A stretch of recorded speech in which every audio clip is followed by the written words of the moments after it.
Somewhere beneath the dust of a world that ended and quietly began again, there are questions that no terminal, no holotape, and no overseer ever fully answered. These are the mysteries of the Fallout universe. The strange disappearances, the sealed doors, the whispered names on faded notes. The kind of details that make the wasteland feel not merely ruined, but genuinely haunted. Tonight, we are going to drift through them together, moving softly from one forgotten corner to the next, pausing wherever the silence feels most interesting. Before you settle in, maybe tap subscribe for more calm stories and share where in the world you're watching from tonight. One of the most persistent mysteries woven through the Fallout series is the identity of the mysterious stranger. He appears without warning, delivers a single decisive action, and vanishes before the dust has time to settle around him. Players across decades of Fallout games have encountered this figure, recognized by his long coat, his silhouette against ruined skylines, and a haunting musical refrain that plays whenever he arrives. Yet, for all his appearances, the wasteland has never offered a single clear answer about who he truly is or where he comes from. In Fallout 1 and Fallout 2, the mysterious stranger is little more than a wraith, a gameplay element wrapped in just enough atmosphere to feel significant. He arrives when called through a specific perk, dispatches enemies with overwhelming precision, and disappears. No voice, no explanation, no trace. The earliest Fallout games treated him as a rumor made briefly real, a ghost who answered when beckoned, but never stayed long enough to be understood. What makes his presence stranger still is the deliberate consistency with which developers preserved his ambiguity. There are terminals that hint at him, loading screen descriptions that describe him as a figure known to wanderers across many regions, and companion dialogue in later games that acknowledges his existence with the kind of uneasy familiarity people use when talking about something they cannot explain. Characters in the wasteland have heard of him, some have seen him, none of them know what he is.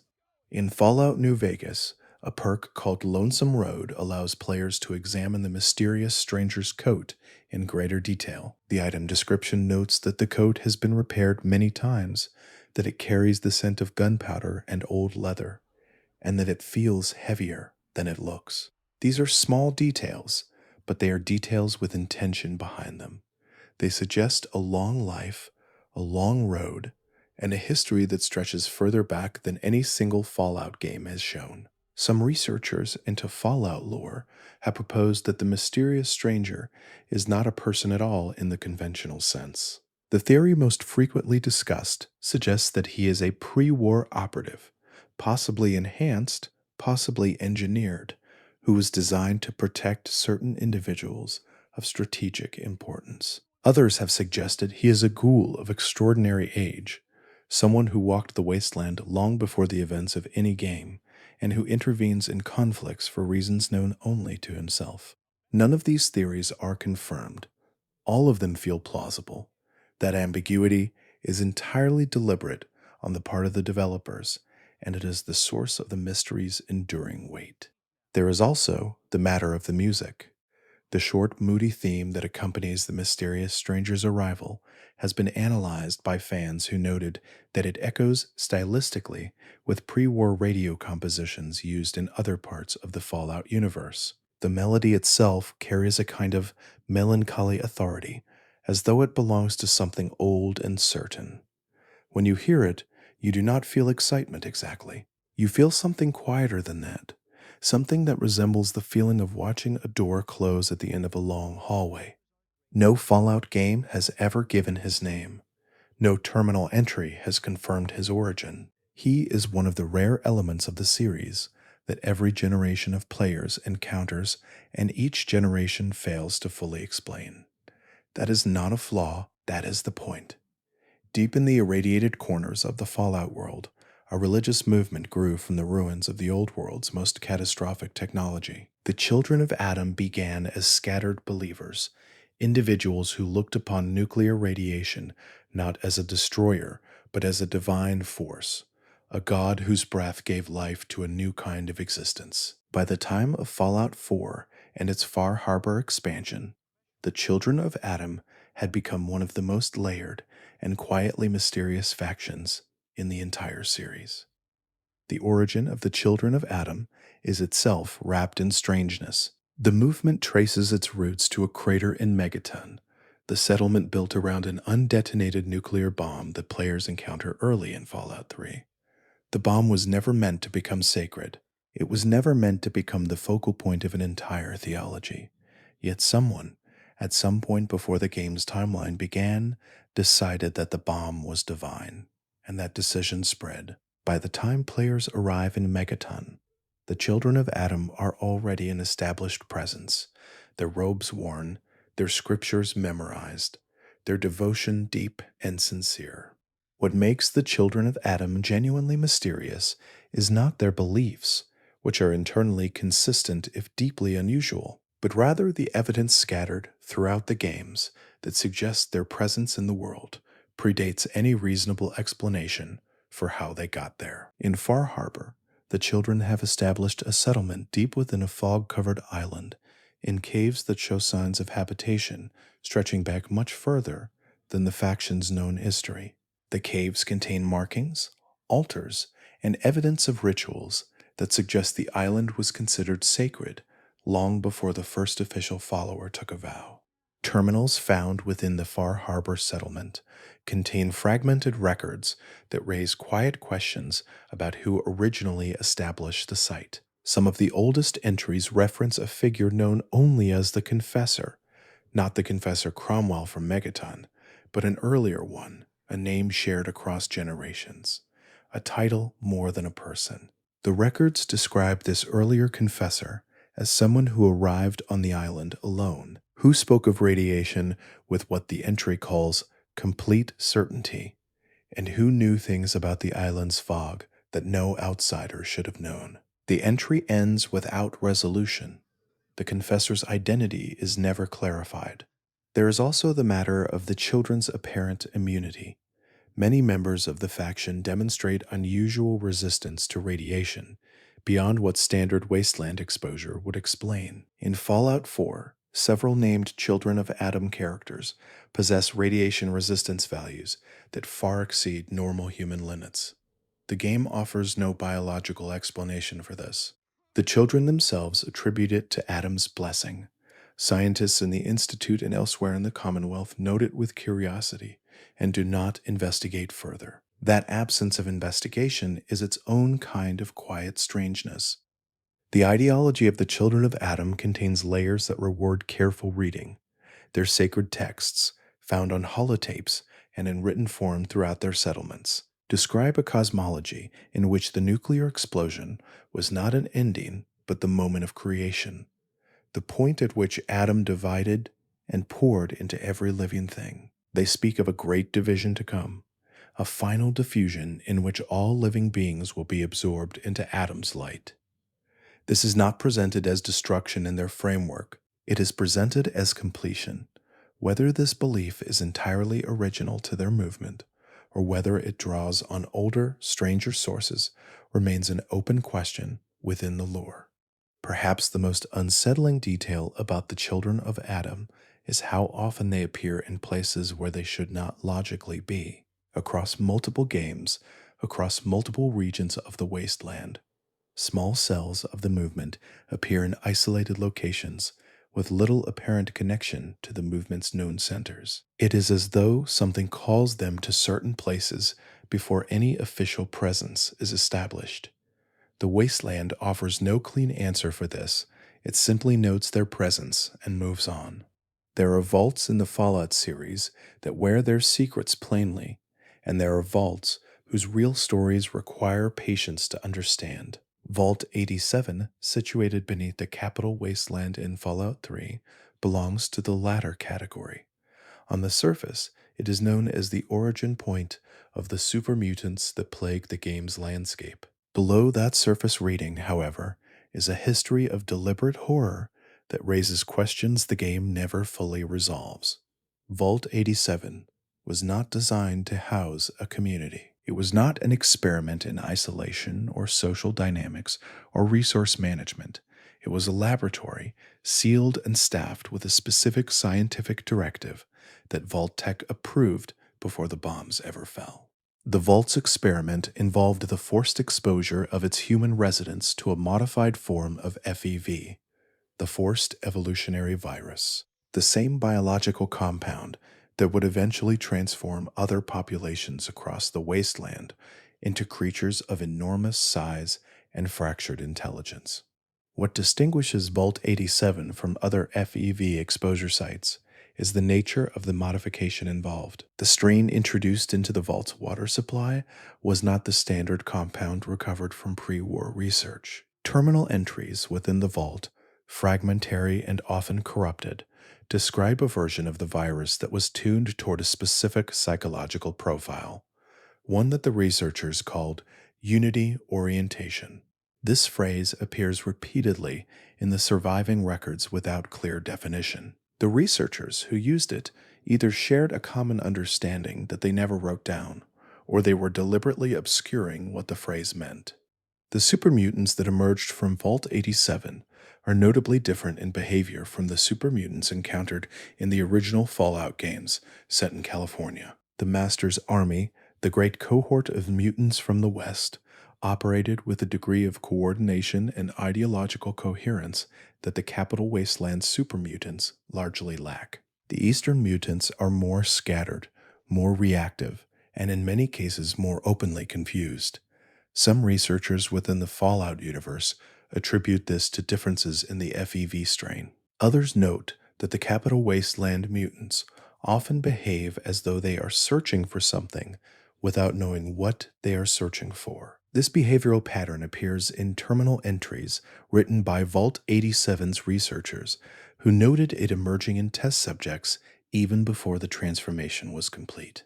There is also a detail embedded in the Vault's architecture that has drawn attention from lore analysts. The residential areas of Vault 87 were sealed off from the laboratory sections very early in the Vault's operational history, according to dates embedded in door access logs. This sealing happened roughly 3 months after the Vault closed, long before the FEV experiment was officially scheduled to begin. The logs do not explain why. They simply record the door closure times and the access codes of the overseers who authorized them. Those overseers' names do not appear anywhere else in the Vault's records, suggesting they may have been personnel brought in specifically for the sealing and not listed in the Vault's primary staff roster. The fog of Vault 87 deepens when players examine the super mutant behemoths encountered in Fallout 3. These enormous creatures, far larger than standard super mutants, appear in isolated locations across the Capital Wasteland, usually alone and without the company of other mutants. Their origin is never explained within the game. They are too large, too distinctive, and too geographically spread to be simple outliers from the Vault's population. One theory held by Wasteland characters suggests that the behemoths are super mutants of extreme age, that the FEV process does not stop at the initial transformation, but continues, slowly, over decades, producing creatures of ever-increasing size. If that theory is accurate, the oldest behemoths could predate Vault 87 itself, which raises questions about where the FEV strain actually came from before it reached the Vault. In Fallout 3, the Capital Wasteland contains dozens of radio signals, most of them relics of pre-war broadcasting systems, still cycling through old content. Enclave frequencies, classical music stations, the familiar cadence of Three Dogs Galaxy News Radio. These signals give the wasteland its atmosphere of suspended time, a world still speaking long after most of its speakers have fallen silent. Among these signals, one stands apart from all the others in a way that the game never fully explains. The signal in question is known to players as Signal Oscar Zulu, a Morse code transmission that players can detect with a sufficiently tuned Pip-Boy radio. The signal itself is not complex. It consists of a repeating pattern of sounds the players can decode if they choose to engage with it. When decoded, the signal resolves into a sequence of words that form partial sentences without clear grammatical structure. The fragments reference a location, a name that appears nowhere else in the game's dialogue or documentation, and a phrase that the game's own loading screens later use in a slightly different context. The signal has no quest attached to it. There is no NPC who mentions it. Following the signal's direction through the wasteland does not lead to a marked location or a discoverable point of interest. It leads to an area of open terrain that contains, after careful searching, a single pre-war military beacon of standard manufacture.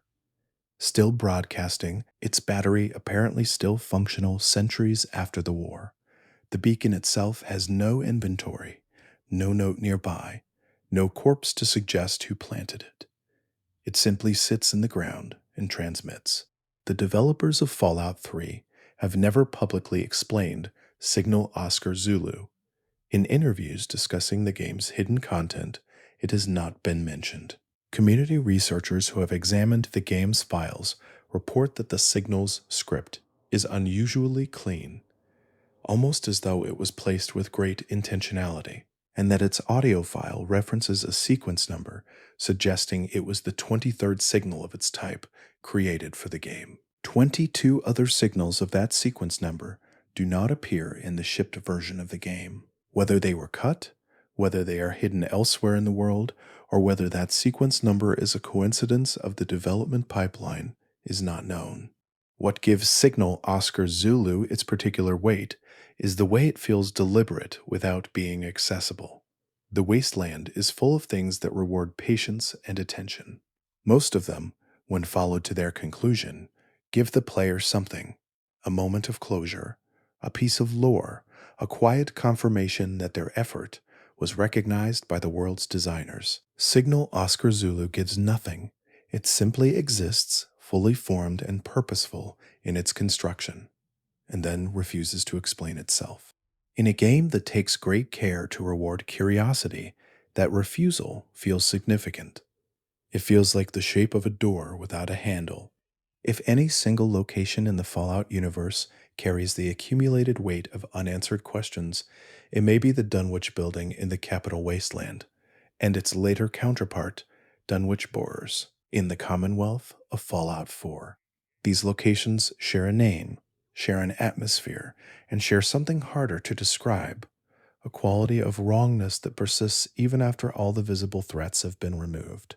The Dunwich building in Fallout 3 is a pre-war office complex transformed into a raider camp, but the raiders who occupy it have left evidence of psychological deterioration that goes beyond what standard wasteland hardship would produce. Holotapes found within the building describe raiders experiencing visions, hearing sounds that others could not hear, and feeling drawn toward the lower levels of the structure with an urgency they could not explain. Some tapes describe a voice, always referenced as it, rather than any name, that seemed to speak from the walls. The raider authors of these tapes do not describe the voice as threatening. They describe it as familiar. That distinction is notable. The lowest level of the Dunwich building contains a ritual chamber unforeseen from the building's exterior architecture and inconsistent with its original pre-war design. The chamber contains a large, dark pool of unknown liquid, pre-war artifacts arranged in non-random patterns around its perimeter, and a stone altar of a type that does not appear anywhere else in the game's asset library. In front of the altar, a unique item can be found: the occult text, a readable note whose contents are not fully comprehensible, but whose fragments reference a name: Ug Qualtoth. This name appears in no other Fallout document, no loading screen, no dialogue. It appears once in this chamber, and the game does not acknowledge it again. Dunwich Borers, located in the Commonwealth decades later in the game's timeline, shares the name and the atmosphere, but deepens the mystery in ways that suggest the connection is intentional. The quarry reveals, through its holotapes and terminal entries, that the workers who operated the site began experiencing the same progressive psychological disturbances documented in the Dunwich building: visions, compulsive behavior, a pull toward the deepest levels of the dig. Some entries describe seeing figures in the stone that were not carved by human hands. Others describe a recurring sound, a resonance rather than a tone, that intensified as drilling proceeded downward. The very bottom level of Dunwich borers contains a submerged chamber accessible only by diving into a pool of liquid. Within that chamber, preserved through means that the game does not explain, sits a pre-war altar almost identical to the one found in the Dunwich building's basement. The altar appears to predate the quarry. It appears to predate the building above it. The stone from which it is made does not match the geological composition of the surrounding area. The chamber it sits in is not a natural cave formation, but a constructed room, and the construction style does not match any known pre-war architectural tradition in the game's encyclopedic records. Bethesda has never formally addressed what Dunwich represents within the Fallout canon. The connection to H.P. Lovecraft's fictional Dunwich is generally acknowledged as an influence, but the degree to which the locations represent something real within the game's universe, something supernatural in a setting already shaped by science gone wrong, has never been stated. The game treats both Dunwich locations with seriousness and consistency, which is perhaps the most significant clue. These are not Easter eggs. They are locations built with the care reserved for things that matter. The Enclave, the remnant of the pre-war American government that persisted in hidden installations after the nuclear exchange, is one of the best documented factions in the Fallout series. Their history, their technology, their ideology, and their eventual decline are mapped across multiple games with considerable detail. Yet even within this well-charted faction history, there exists a transmission recorded in Fallout 2 that has never been satisfactorily explained. The transmission in question appears as an audio log discovered in the Enclave's oil rig installation during Fallout 2. Most of the audio content in that installation is consistent: official communications, research logs, administrative records. The unexplained transmission is different in a way that players and researchers have noted repeatedly. Its audio quality is higher than the surrounding recordings, as though it was captured with better equipment or processed with greater care. Its content is brief, a series of coordinates and a phrase that translates roughly to, "The original site remains active. No speaker is identified. No recipient is named. No date stamp appears on the recording." The coordinates referenced in the transmission have been mapped by players using the game's geography and correspond to a location in the wasteland that does not match any identified Enclave installation. The area is empty in the game. No building, no camp, no terrain feature of note.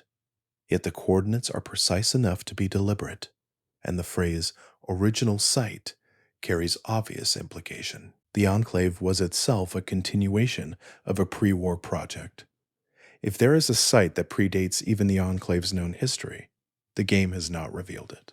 Several Fallout researchers have noted that the transmission's audio signature, analyzed through the game's own sound files, does not match the Enclave's standard broadcasting equipment. The frequencies used are consistent with a communication system that appears in only one other place in the game's asset library: a pre-war government installation referenced in documents that predate the Enclave's formal establishment. If the transmission came from that system, it would mean that someone was still operating pre-Enclave government equipment well after the war, independently of the Enclave itself, and communicating with Enclave personnel through channels that may not have been widely known within the organization. This possibility sits quietly in the margins of Fallout 2, without ever being confirmed or denied by subsequent games. The Enclave story continues in Fallout 3, their oil rig already destroyed by the time of that game's events, their remnant forces scattered. No character in Fallout 3 or beyond references the transmission or the coordinates. The original site, whatever it was, remains sealed inside the silence of an old audio file. The Commonwealth Institute of Technology, known in Fallout 4 simply as the Institute, is one of the most closed and deliberately mysterious organizations in the entire Fallout universe. Their capacity to create synthetic humans, their secretive operations beneath the Commonwealth, and their role in the game's central narrative are all presented with enough detail to feel substantial. Yet the Institute's history before the events of Fallout 4 contains gaps that the game acknowledges without filling. The Institute was founded from the remnants of CIT, the Commonwealth Institute of Technology, a prestigious pre-war research university whose campus appears in ruined form in the game's landscape. The transition from CIT to the Institute is described in fragments, a handful of terminal entries, a few holotape recordings, brief references in NPC dialogue. These fragments convey the broad strokes that a group of survivors used the university's underground infrastructure and knowledge base to establish a scientific organization focused on technological advancement. What the fragments do not convey clearly is when exactly the Institute's most defining capability was developed. Synth production, the creation of fully synthetic humans, biologically indistinguishable from their natural counterparts, is presented in Fallout 4 as a long-standing Institute capability. The Institute's Generation 3 synths, the most sophisticated version, have been operational long enough that a generation of wasteland residents has grown up with the fear and mythology of replacement that surrounds them. But the Institute's records on the precise development timeline of synth technology are incomplete. The earliest generation of synths is documented. The period of transition between generations 2 and 3 contains entries that reference the advancement project without describing what the advancement was or who directed it. One particular figure appears in these transitional records without being named anywhere else in the game. Referenced only as the architect, this individual is credited in Institute terminals with a breakthrough in synthetic neural pathway design that made Generation 3 possible. The architect's name does not appear in any personnel list, any directory, any memorial within the Institute. Characters in the game's dialogue who have lived within the Institute for decades show no recognition of the name when it is raised in the game's quest dialogue. The architect appears to have been deliberately removed from the Institute's official memory, which suggests not an oversight, but an erasure. The reasons for that erasure are not given. The nature of the breakthrough is not described beyond its general outcome. What the architect believed, where they came from, and what happened to them are questions the game poses through absence. The Institute is a place defined by its control of information, and the blank space where the architect should be feels less like forgotten history and more like a closed room that everyone who lives near it has agreed not to mention. Southwest of the Commonwealth, where the nuclear devastation was most concentrated, lies the glowing sea, a vast region of ongoing radiation, perpetual storms, and what game lore describes as some of the most hostile environmental conditions in the known wasteland. Its terrain is blasted and strange, its permanent cloud cover giving it the feeling of a place that is given up on day and night alike. Most wanderers avoid it. Those who do not avoid it rarely speak about what they found there. The glowing sea holds one of Fallout 4's most quietly significant locations. A crashed vertibird whose pilot and passenger were never identified. The vertibird itself is pre-war in manufacture, which alone is notable. Most pre-war vertibirds that survived the initial devastation are either documented or accounted for in military records that appear across the game's world. This one is not. The craft carries no identification markings, no tail number, no passenger manifest. The skeletal remains found within it are wearing civilian clothing, not military, which is inconsistent with vertibird operation protocols from the pre-war period. Among the wreckage, players can find a holotape with approximately 40 seconds of audio. The tape's content has been discussed extensively by the Fallout community for years. It consists of a brief exchange between two individuals, one of whom is clearly the pilot, and one of whom gives short, calm instructions that the pilot repeats back. The instructions relate to a destination described by coordinates rather than a place name. The final exchange on the tape is the pilot stating that they can see the lights, which is unusual given that the glowing sea has no artificial lighting that persists to the present day of the game. The tape ends. No follow-up location, no additional context, no resolution. The glowing sea also contains, at its approximate center, a series of stone foundations that predate the war. These foundations are not consistent with any pre-war architectural style documented elsewhere in the Commonwealth's ruins. They are older than the vertebrate crash by a significant margin, if the weathering patterns visible on the stone are taken as evidence. They form a rough, rectangular outline, large enough to have been a substantial structure, but contain no further debris, no interior walls, no roofing material, no furnishings, as though the structure above them was either removed deliberately or destroyed by something other than the nuclear exchange. Characters in Fallout 4 who reference the glowing sea do so with a consistent blend of fear and evasiveness that feels scripted rather than organic, as though they have been told not to discuss it, rather than simply choosing not to. The children of Adam who inhabit the glowing sea's margins are exceptions. They speak of the region with reverence, as a place of divine intensity, but even their descriptions contain references to what was here before that the game's dialogue does not pursue. The glowing sea is treated by the world around it as a closed subject, and that consistent avoidance carries its own weight.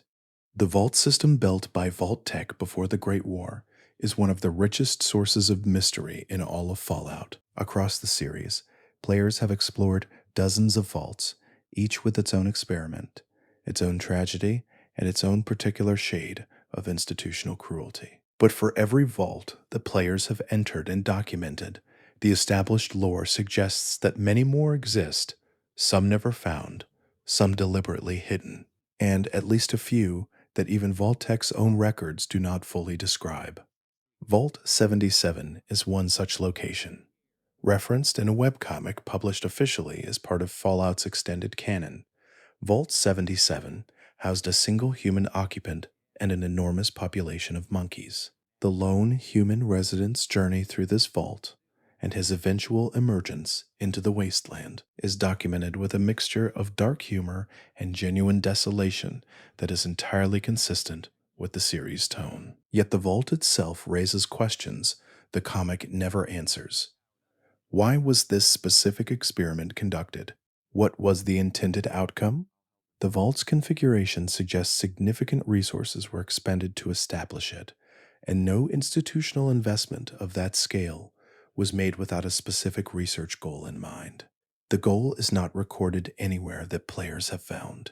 Vault 68 and Vault 69 sit together in lore as a paired absurdist joke on Vault Tech's part. One vault containing 999 women and one man, the other containing 999 men and one woman. The surface humor of these configurations has been noted, but beneath it lies an institutional decision that raises its own questions. These were not small experiments. Populating a vault to near capacity requires logistical coordination, resource allocation, and deliberate selection of individuals. Someone decided who would be in these vaults. Someone made the lists. Those lists and the criteria used to construct them have never appeared in any game's accessible records. Then there is the matter of Vault Zero, the vault first introduced in Fallout Tactics and one of the most structurally unusual in the entire series. Located beneath Cheyenne Mountain, Vault Zero was not designed for human habitation in the standard sense. It was designed to house a machine, the calculator, a vast computational system into which the minds of the vault's human occupants were eventually integrated. The calculator was meant to emerge after the war as a controller of automated systems, directing robots and technology to rebuild civilization according to pre-war parameters. The ambition of this design is staggering. The failure of it is complete. The calculator, when encountered in Fallout Tactics, is not rebuilding civilization. It is simply processing caught in loops it cannot escape, a god machine that outlived its purpose and cannot stop. What the lore around Vault Zero suggests, and never quite states, is that the calculator project was not Vault Tech's idea alone. The scale of the installation, the nature of the technology involved, and the integration of government military infrastructure all suggest involvement at a level above what Vault Tech's corporate structure would have supported independently. The calculator was meant to be a post war government. If that is true, then Vault Zero was less a Vault experiment and more a transition plan, a blueprint for what America was supposed to become after the bombs.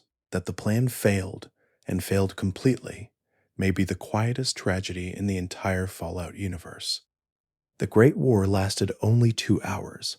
In those 2 hours, the world that had existed for the entirety of human recorded history ceased to function, and the long silence began. But the weeks and months before those 2 hours contained their own mysteries, decisions made in secret, documents sealed behind clearance levels that no living person in the wasteland can verify, and choices that shaped the post-war world in ways that generations of survivors have lived with without understanding. The secret cabal of pre-war American government officials who facilitated contact between the U.S.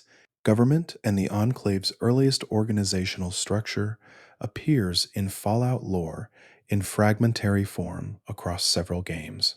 What is clear is that certain key government figures knew, well before the bombs fell, that the war was coming and prepared accordingly. Vault-Tech's executives are documented in records found across the series as having attended a meeting where the date of the war was either known or strongly anticipated, and where decisions were made about who would survive and how. The full transcript of that meeting has never appeared in accessible game documentation. Project Purity, the effort to clean the Potomac River at the heart of Fallout 3's narrative, was apparently not an idea that originated with the game's protagonist's father, James. Terminal entries within the Jefferson Memorial suggest that the project had a predecessor, an earlier effort with an identical goal, operated by different personnel, that was abandoned before the war. The records of this earlier project are mostly corrupted beyond recovery, but the dates associated with them place its active period in the final years before the bombs fell. A project to purify a major water supply, undertaken just before the nuclear exchange that poisoned all water supplies, is either a remarkable coincidence or evidence of foreknowledge that the lore has not fully addressed. The shadow government protocols referenced in Enclave communications across Fallout 2 and Fallout 3 describe contingency plans that extend beyond the Enclave's own survival. Some of these protocols reference allied organizations that were to continue operating after the war in coordination with the Enclave's long-term goals. The identity of these allied organizations is never specified in the accessible records. Their existence is implied by the existence of the protocols themselves, and by occasional references in terminal entries to coordinated response elements that are distinct from the Enclave's direct operatives. If these elements survived the war and continued operating independently, they have not been identified in any Fallout game. The Railroad, the covert organization dedicated to freeing synthetic humans in Fallout 4, presents itself as a well-established institution with deep roots in Commonwealth history. Their current headquarters, hidden beneath the streets of Boston, contains records suggesting that the organization has been operating for decades and has undergone significant internal transformation in that time. What their records do not contain, and what several in-game characters acknowledge as a gap, is reliable documentation of the railroad's founding. The current railroad leadership knows that the organization has existed longer than any current member's tenure. They know that previous iterations of the railroad were destroyed, rebuilt, and reshaped multiple times over the course of their history. They know that the operational security protocols they currently use were developed in response to infiltrations that are too old to be living memory for anyone still active. What they do not know, what the organization has apparently been unable to recover, is the identity and motivation of whoever originally established the railroad and why.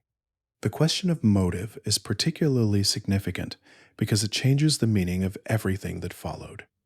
If the railroad was founded by someone with direct knowledge of the Institute, a former insider, a disaffected researcher, someone who witnessed what synth creation actually involved, then the railroad's existence represents internal rebellion against the Institute's project.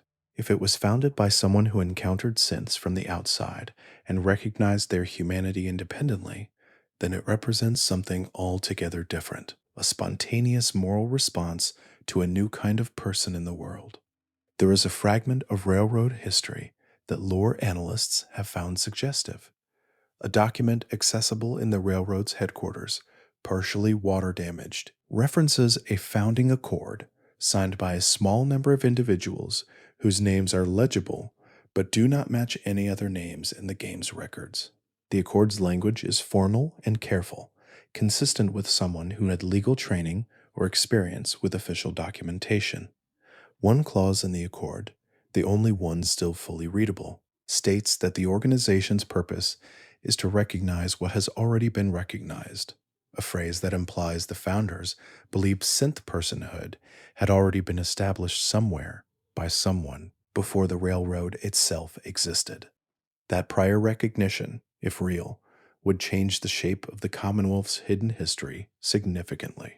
It would mean that the question of synthetic humanity was settled before the railroad's founding, and that the railroad was not so much an argument as a response to an argument already won. Where that original recognition occurred, and who made it, the game does not say. One of the defining mysteries of the Fallout universe is not about what happened after the Great War, but about what happened during it. The canonical understanding is that the nuclear exchange of October 23rd, 27-7 lasted approximately 2 hours from first launch to last detonation. For a conflict involving multiple nations and thousands of warheads, 2 hours is an extraordinarily brief duration.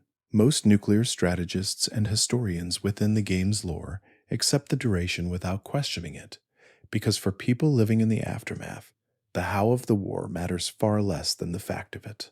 But the uniform shortness of the exchange has occasionally been noted in terminal entries by scientists and analysts in the wasteland who studied pre-war records with enough care to notice the pattern. All documented warhead launches from all sides of the conflict appear to have occurred within an unusually compressed window. The launches that began the exchange and the launches that ended it are separated by a duration that, to at least one wasteland academic whose notes appear in Fallout 3's accessible texts, suggests that the war did not escalate organically from an initial strike but was coordinated to achieve simultaneity.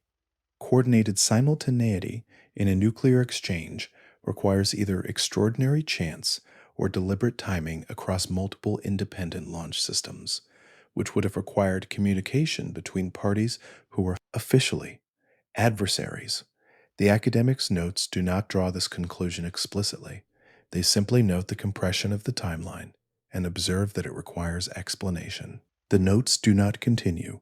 They end mid-paragraph, as if the author was interrupted or simply stopped, leaving the observation suspended in the silence that follows all the questions the wasteland cannot answer. There are also the missiles that documentary evidence suggests were launched but never reached their targets. Across multiple Fallout games, players encounter impact craters, radiation zones, and detonation evidence that accounts for a significant but not total number of the warheads known to have been launched. The discrepancy is small but consistent. Some warheads are unaccounted for. A fraction of the strikes that should have occurred did not. Whether those warheads were intercepted, malfunctioned, or were deliberately redirected, and by whom, is a question that no game has formally raised and no character has formally asked, which in a universe where every detail was placed with intention is perhaps the most significant thing about it. In the Honest Hearts downloadable content for Fallout New Vegas, players encounter the legacy of a man known as the Survivalist, a pre-war soldier who lived through the nuclear exchange and survived alone in Zion Canyon for decades after the war. His story is told entirely through the holotapes and journal entries he left behind, and it is one of the most emotionally complete pieces of lore in the entire Fallout series. But within that completeness, several questions remain. The survivalist, whose full name was Randall Dean Clark, entered Zion Canyon as a military veteran with skills appropriate to long-term survival, but with no particular reason to outlast the wasteland by the margin he did.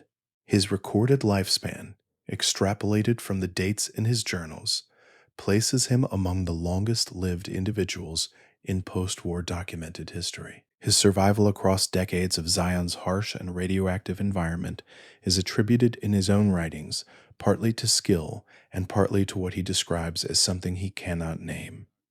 A reason, a purpose, a thread pulling him forward through years when most people would have stopped. What that purpose was changes across the decades of his journals. Early entries describe practical goals, sustaining himself, establishing caches, mapping Zion's resources. Later entries describe an almost parental relationship with the tribes who began moving through the canyon, particularly the New Canaanites, whom Clark helped and sheltered and taught without ever revealing himself. The latest entries, written when Clark was apparently very old by any measure, describe something else, a certainty that he would be found after his death, that his journals would be read, that the story of Zion would continue through people he had watched grow from children. He was right, but how he was right, the nature of that certainty, he attributes only to faith, without specifying its source or content. The gaps in Clark's narrative are geographic as well as philosophical. His early journals describe a journey to Zion from a military installation whose name is obscured in the game's holotape presentation, either genuinely corrupted or deliberately unclear. The installation he came from, the circumstances of his deployment, and the nature of the mission that brought him to the region before the war are all missing from the record. The man who became the survivalist had a history before Zion. That history is entirely dark. There is a radio signal in Fallout 3 that most players encounter and most players dismiss almost immediately. It is buried beneath more prominent signals, carries no quest marker, and produces nothing useful when located. It is called the Enclave Transmission Omega, and it loops a single repeating sequence of tones that, when analyzed through the game's own Morse code logic, resolves into a message that reads simply, "Still here." 2 words, no origin, no explanation. The signal broadcasts from somewhere east of the primary capital wasteland map boundary in a direction that leads off the accessible game world. There is no installaton visible from the edge of the map. There is no terrain feature that would suggest a building. There is simply a signal transmitting from beyond the edge of the known world saying "still here" on a loop indefinitely. The enclave designation on the signal suggests either enclave origin or enclave attribution, that someone decided the signal was enclave in nature and labeled it accordingly. By the time of Fallout 3's events, the enclave has already been functionally destroyed in the West by the events of Fallout 2 and is in the process of being destroyed in the East by the game's own narrative. "Still here" carries a different weight in that context. It could be institutional stubbornness, the signal of a forgotten installation that outlasted its organization. It could be something more personal, a single person or a small group, still broadcasting, still surviving, still insisting on their presence to a world that has already moved past them. The signal was never addressed in Fallout 3's downloadable content. No character in any of the expansion packs references it. The signal simply broadcasts, and the game does not acknowledge its existence beyond the moment players encounter it. Some mysteries in the Fallout universe are presented as puzzles waiting for solutions. This one reads more like a message in a bottle from a world that stopped answering back. Vault 101, the starting location of Fallout 3 and the home of the game's protagonist, is one of the most thoroughly documented locations in all of Fallout. Players spend the game's opening hours within it, learning its geography, meeting its characters, and absorbing its social dynamics. It is a vault whose official history is well understood. It was designed as a vault that would never open, a true isolation experiment meant to sustain a self-perpetuating population indefinitely without contact with the outside world. But within Vault 101's walls, there are details that do not fit neatly into the official history. One such detail is found in the lowest maintenance corridor, accessible only through a duct that most players overlook. The corridor contains service equipment, spare parts, and the accumulated detritus of a vault operational for many decades. On one wall, partially obscured by a pipe bracket, there is a section of carved names, not painted, not written on paper, but physically carved into the metal wall with what appears to be a personal tool. The names number approximately 30. They are presented in the game as an environmental texture detail with no associated note or holotape. The names do not match any named characters in the vault's population. They do not match any names that appear in accessible vault records. Some of them are partial, first names only, or initials. The carving style varies from name to name, suggesting different authors rather than a single person's work. The dates, sometimes scratched beside names, when legible, span roughly 40 years, suggesting this was a practice that persisted across generations of vault residents who made their way to this specific maintenance corridor and added to the record. A practice maintained across 40 years in a location that most vault residents would have no reason to visit carries obvious significance. In a community governed by an overseer who controlled information and movement, a hidden record of names preserved in a location outside official observation would represent a small, persistent act of something. Remembrance, resistance, connection. The game does not explain what the names mean. It does not explain who the people were. It simply provides the carved metal wall and leaves the weight of it to whoever happens to find it. In the waters off the coast of the Commonwealth, partially submerged and partially visible from the shoreline, sits a Chinese submarine designated the Yangtze. It is accessible as a location in Fallout 4, occupied by a single ghoul named Zhao, who has remained aboard his submarine since the Great War. Zhao is presented as the Yangtze's captain, elderly in appearance even before his ghoulification, and the game's associated quest allows players to assist him in repairing the submarine's damaged guidance system. The surface narrative of this location is relatively contained, but the details surrounding it carry implications that the game does not fully develop. The Yangtze was in position to launch nuclear warheads at the time of the Great War. Its launch records, accessible on its own terminal, show that it did launch, that it contributed to the exchange that destroyed the world. Captain Zhao's character, as presented in the game, is not triumphant about this. He does not appear to have the ideological conviction that might have characterized his mission in life. He appears to be a man who did something irreversible because he was ordered to, and who has had approximately 200 years of enforced quiet in which to consider that. The submarine contains crew quarters that show evidence of occupation right up until the crew's deaths. Holotapes left by crew members describe the period after the launch with a specificity of grief that is unusual in the game's environmental storytelling. The crew knew what they had done. They knew the exchange was happening.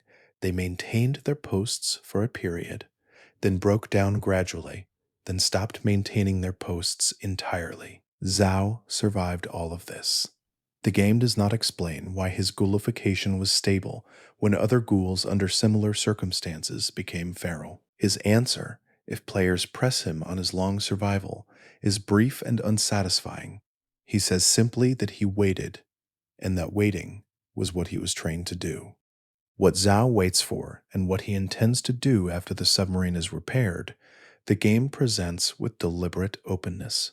He says he is going home, but home, for a man who launched weapons against his home's enemy from a position that ensured he would never see his home again, is a complicated destination. The game allows the submarine to depart, whether it reaches anywhere, whether there is anything to return to, whether Zhao finds what he is looking for. None of this is answered. The Yangtze slips beneath the surface of the game's narrative as quietly as it sits beneath the water, and the mystery of what comes next goes with it. Among the quieter mysteries of the Fallout universe is one that does not involve any faction, any vault, or any individual character. It involves the botanical. In the years following the Great War, the irradiated soil of the wasteland produced new plant species, mutated variants of pre-war flora, as well as entirely novel organisms that appear to have no direct pre-war ancestor. Most of these mutations are documented in the game's own text as byproducts of environmental radiation, consistent with what elevated radiation exposure would theoretically produce in living plant matter. But certain plant species found in the Fallout world do not fit cleanly into the mutation narrative. The glowing fungus found in Fallout 4 emits bioluminescence through a process that scientists within the game cannot fully explain using standard radiation biology. The fungus grows in patterns, not random growth patterns consistent with spore distribution, but geometric arrangements that appear with enough consistency across different growth sites to suggest either an extremely unlikely coincidence or an underlying organizing principle. Wasteland biologists who have examined the fungus in-game note the patterns without explaining them. More unusual still is the bloodleaf plant found growing along the edges of irradiated water sources in the Commonwealth. Bloodleaf has no direct pre-war botanical ancestor that researchers within the game can identify. Its chemical composition includes compounds that are highly effective in treating radiation exposure, which makes it practically useful but biologically improbable. The synthesis of radiation-treating compounds in a plant that grows exclusively in irradiated environments requires a biological feedback mechanism that normal evolutionary theory, even accounting for dramatically accelerated mutation, cannot easily produce. The plant appears to have evolved specifically to treat a condition that it also thrives in, which is a circular relationship that biologists within the game describe as unprecedented.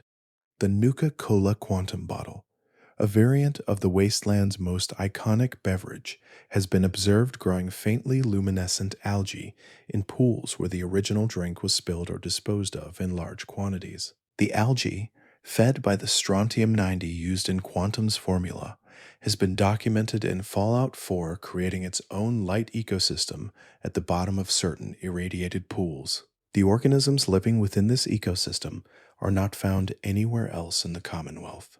They appear to have developed entirely from the chemistry of a single pre-war beverage brand, producing a closed biological world that depends entirely on a product that no longer exists. It is a small ecosystem built on a corporate legacy, still functioning long after the corporation itself has turned to dust. The wasteland is full of written correspondence that never reached its destination.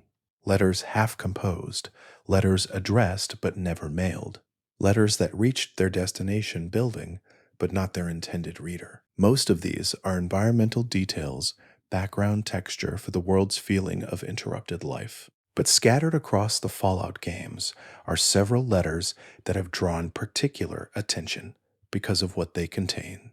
A letter found in Fallout 3 in a location north of Rivet City is addressed to a recipient whose name has been torn from the paper.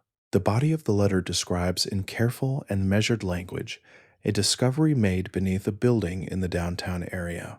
The author, who identifies themselves only as a researcher affiliated with a pre-war institution, describes a chamber that predates the building above it by what they estimate to be centuries. The chamber contains inscriptions in a language that the author cannot identify and that they describe as unlike any known writing system. The author states that they intend to return with better recording equipment and colleagues.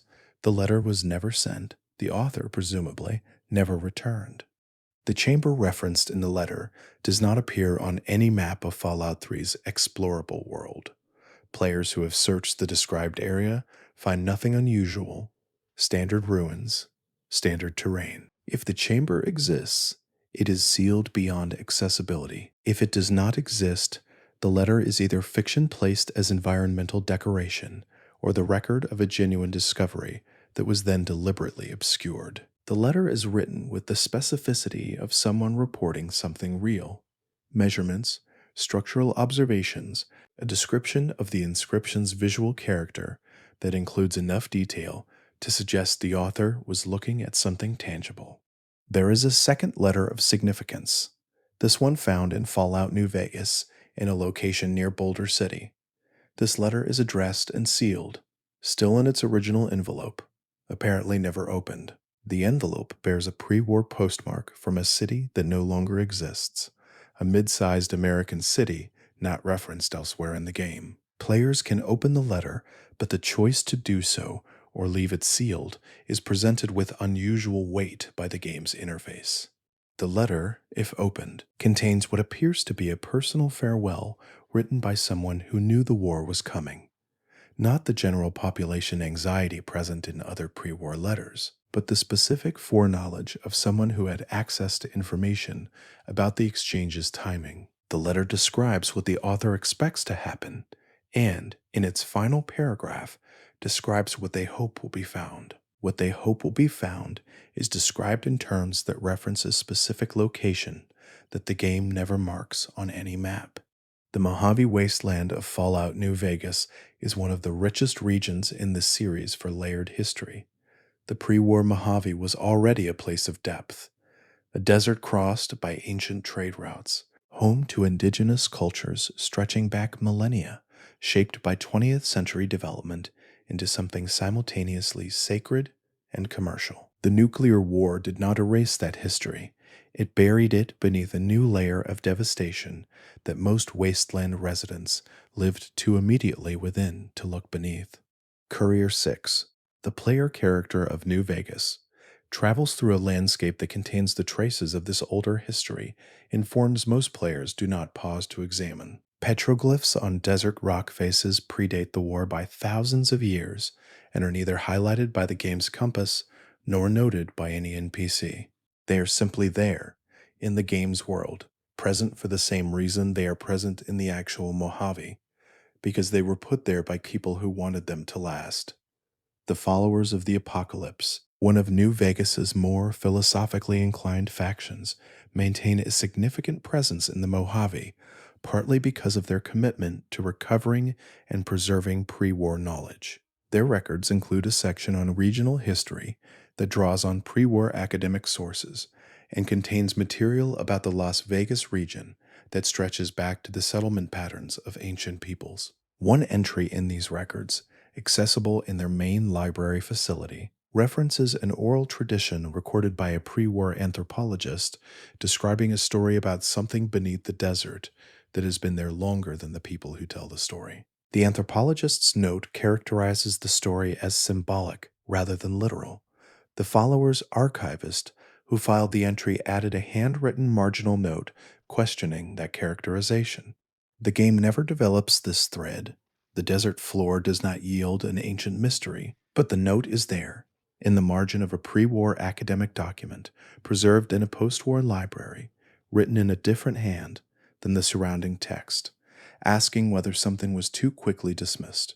In a game full of deliberate choices about what to include and what to omit, that marginal note's presence suggests it was put there for a reason. Off the northern coast, accessible in Fallout 4's Far Harbor expansion, there is a lighthouse that stands apart from the landscape around it in a detail that has been noticed by lore-attentive players. The lighthouse's automated light mechanism, a rotating Fresnel lens assembly, is still operational. Power sources in the post-war world are not inexhaustible. Most pre-war electricity-dependent systems have long since failed, their fusion cells depleted, or their internal mechanics corroded beyond function. The lighthouse's operation raises a practical question. What is powering it? Players who investigate the lighthouse find a standard fusion core assembly in the light room, the same fusion cell technology used elsewhere in the game, with the same expected lifespan. The fusion core inside the lighthouse, however, reads at full capacity despite the 2 centuries of continuous operation that would have been necessary to keep the light running since the war. Full capacity after 200 years of operation is impossible under the fusion cell specifications documented elsewhere in the game's lore. A fusion core is rated for perhaps a decade of continuous use in most applications, and Far Harbor's wet climate would only accelerate degradation.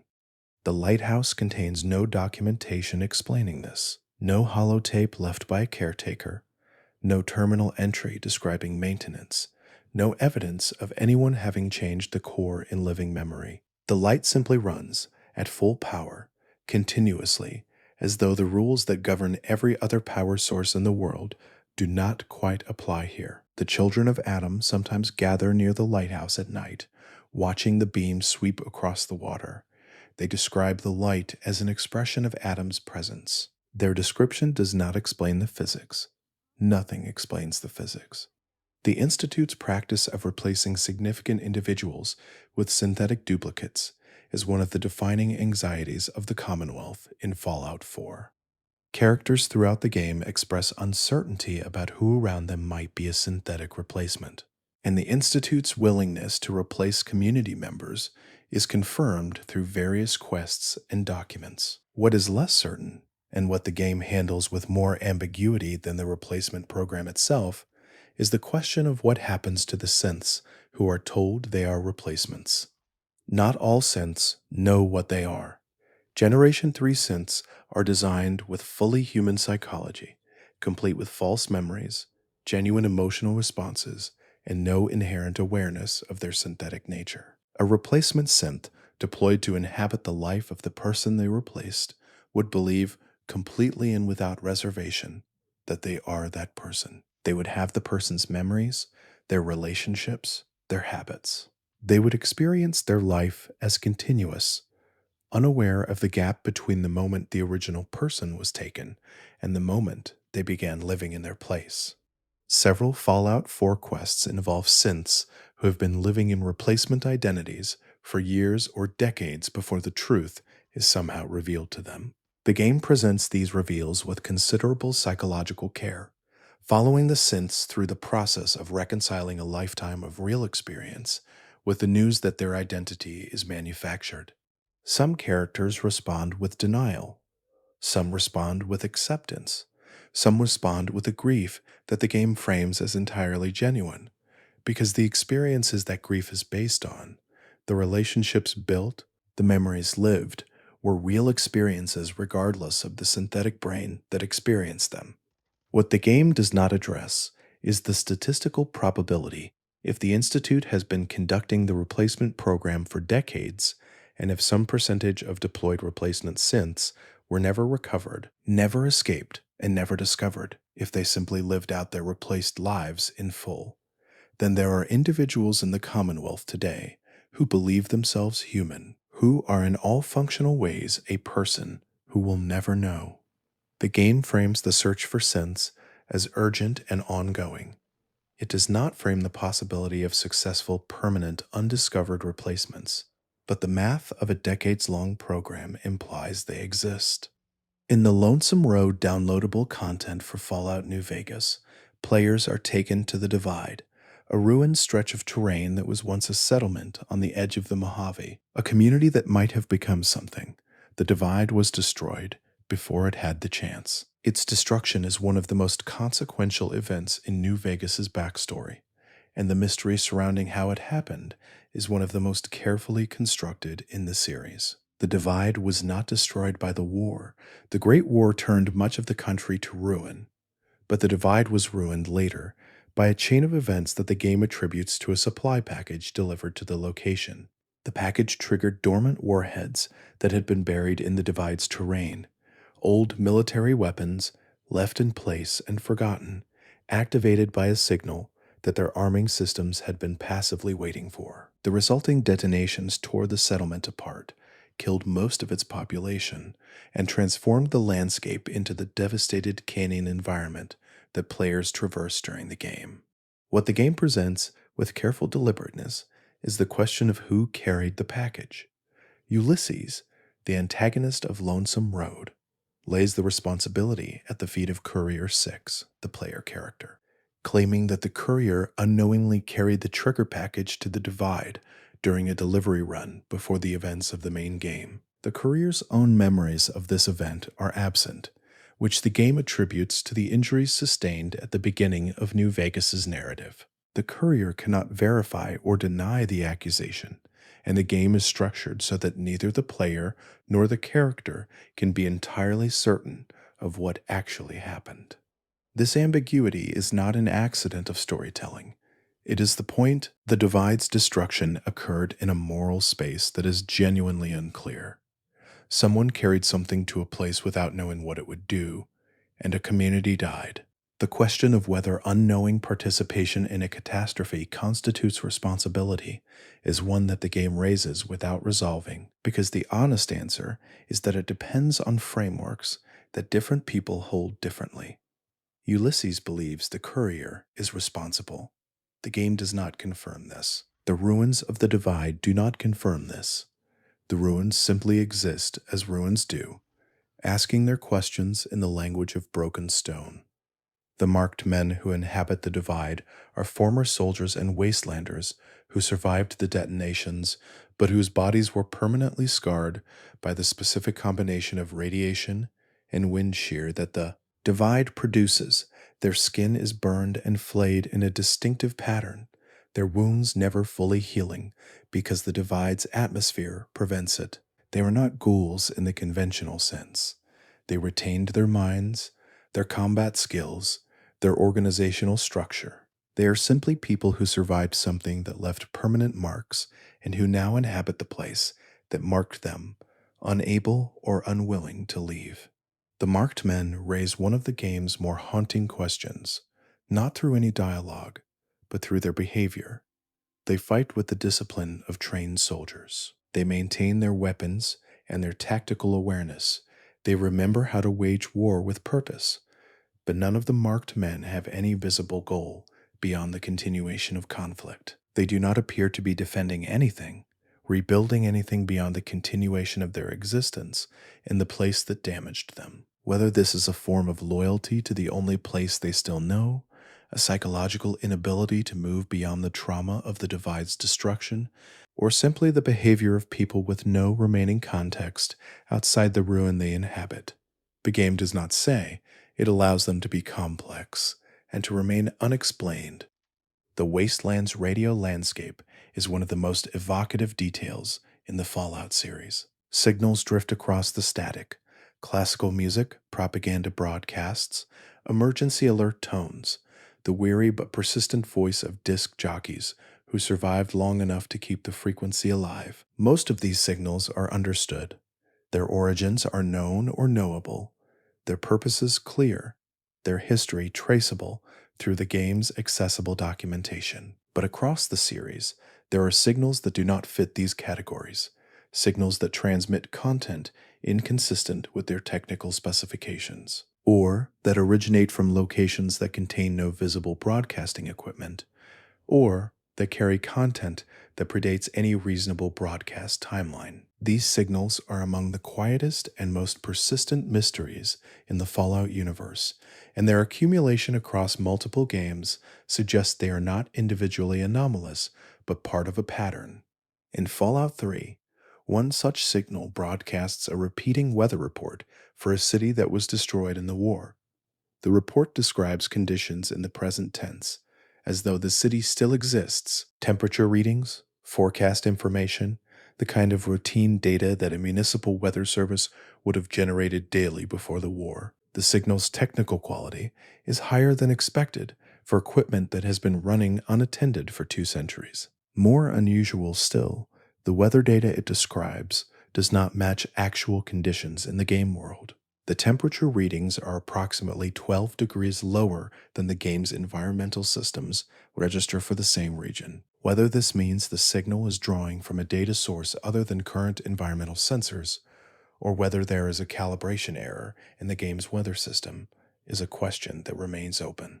In Fallout New Vegas, a signal broadcasts what appears to be a standard pre-war music program, interrupted periodically by a female voice that provides brief, cryptic annotations to the songs. Not song information or station identification, but philosophical observations that have no obvious connection to the music they accompany. The voice is calm and measured, clearly recorded rather than live, and its script was evidently prepared in advance. The content of the annotations references, obliquely and without specificity, a decision that had been made and consequences that would follow. The voice does not identify itself. The signal does not carry a station identification code. The music it plays is real pre-war music, which anchors it in a genuinely pre-war origin, while the annotations remain unexplained. Perhaps most interesting is a signal documented in Fallout 76 that transmits on a frequency associated with Vault-Tech's internal communications network. Vault-Tech's internal network should have been silent since the organization's corporate dissolution in the aftermath of the war. The signal, however, carries data packets consistent with the formatting used in Vault-Tech's administrative communications. Not audio, but structured data that players can receive but that the game does not provide the tools to fully decode. Partial decoding by players who examined the signal's hexadecimal output found strings of text consistent with personnel records and what appeared to be a facility designation that does not correspond to any documented Vault-Tech installation. The signal transmits once every 8 hours at regular intervals, suggesting an automated system rather than active operation. Someone or something set an automated Vault-Tech communication system to transmit long after Vault-Tech ceased to exist, and it has been transmitting ever since. Fallout 76, set in Appalachia approximately 25 years after the Great War, presents a world younger in its devastation than the later games. Rawer, less settled, still processing the shock of what happened.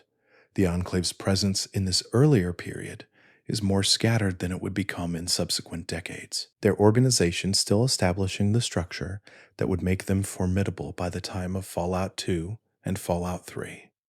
Scattered across Appalachia are the remains of Enclave operations, outposts, research sites, and fragments of a covert presence that was establishing itself in the region even as the surface world struggled to survive. Among these remains is a crashed vertibird whose location players can find in the game's landscape. Standard Enclave vertibirds appear throughout Fallout 76 and are well documented. This particular crash is different in a detail that takes sustained attention to notice. The vertibird's external markings are Enclave, but its internal configuration is inconsistent with the Enclave's known fleet specifications for the period. The passenger compartment is modified to carry something in secured storage. The mounting points and restraint hardware used to hold a large, sealed container in place are visible, but the container itself is absent, apparently removed before or after the crash. The pilot's terminal, partially functional, contains a manifest that lists cargo by code designation rather than description. The code appears in no other Enclave document accessible in the game. The crash site shows evidence of a fire that burned hot and long after the initial impact, inconsistent with fuel from a vertibird's tanks alone. Something in the cargo burned, or something was burned deliberately. The ground around the crash site contains trace chemical residue that the game's Geiger counter registers at levels suggesting not just radiation, but a secondary chemical component that standard vertibird fuel does not contain. The combination suggests that whatever the vertibird was carrying was both radioactive and chemically reactive in a way that the Enclave's documented cargo categories do not describe. The nearest Enclave outpost to the crash site contains a single terminal entry, dated 3 days after the crash, that reads simply, "Asset confirmed lost.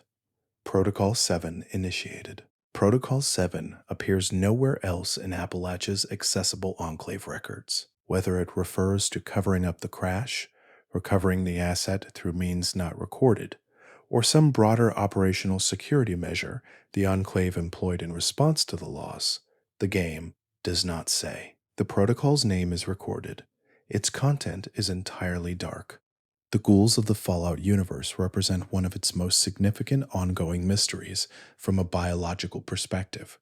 While the general mechanism of ghoulification, extreme radiation exposure causing physical degeneration, combined paradoxically with extended lifespan, is documented in general terms across the series. The specific process by which a given individual becomes a ghoul, rather than simply dying from radiation exposure, is not well understood even by the scientists within the game's world. What is well documented through the accounts of ghouls themselves across multiple Fallout games is the experience of the transformation and the long life that follows it. The oldest ghouls encountered in the series, individuals who were alive before the war and who have survived 2 centuries of post-war life, carry histories that stretch further than any human memory and longer than any institutional record. They remember the pre-war world not as history, but as lived experience, and the gap between that experience and their current circumstances is one of the series' most quietly devastating recurring details. Roy Phillips, encountered in Fallout 3, is a ghoul who remembers Tenpenny Tower in its pre-war form and feels a bond with the building that its current inhabitants, who know it only as a post-war construction, cannot share. His motivation for wanting access to the building is entangled with something that the game presents as more than opportunism, a sense of belonging that the building's human residents actively deny him. The game frames his situation as a commentary on exclusion and prejudice, but underneath that framing is something else. A man who has been alive long enough to outlast the world he was born into, and who is trying to maintain a connection to it through the only physical structure that persists. Harold, encountered in Fallout 2 and Fallout 3, is perhaps the most unusual case in the series' ghoul canon. Harold was transformed not only into a ghoul, but into something beyond the standard ghoul condition, a host for a tree, called Bob by Harold himself, that grew from a seed lodged in his head and has slowly expanded through and around his body over the decades. Harold is not simply living with this growth. He and Bob are genuinely symbiotic, in a way that Harold himself cannot fully explain, and that no wasteland scientist has managed to account for using standard mutation biology. Harold's consciousness and the tree's growth appear to respond to each other. His emotional state affects the tree's behavior. The tree's expansion affects his thoughts. They are, by the time players encounter Harold in Fallout 3, no longer distinguishable as separate organisms in any meaningful functional sense. What Harold's existence suggests about the ceiling of what radiation-driven mutation can produce in the Fallout universe is a question the games are careful not to answer. He is presented as unique. There is no other Harold, no other case of human-plant symbiosis documented in the wasteland. But the existence of a single confirmed case of this transformation carries implications about what other singularities might be possible. The mutation space that produced Harold is the same mutation space that produced every creature in the wasteland. Harold is simply further along a path whose other destinations remain unexplored.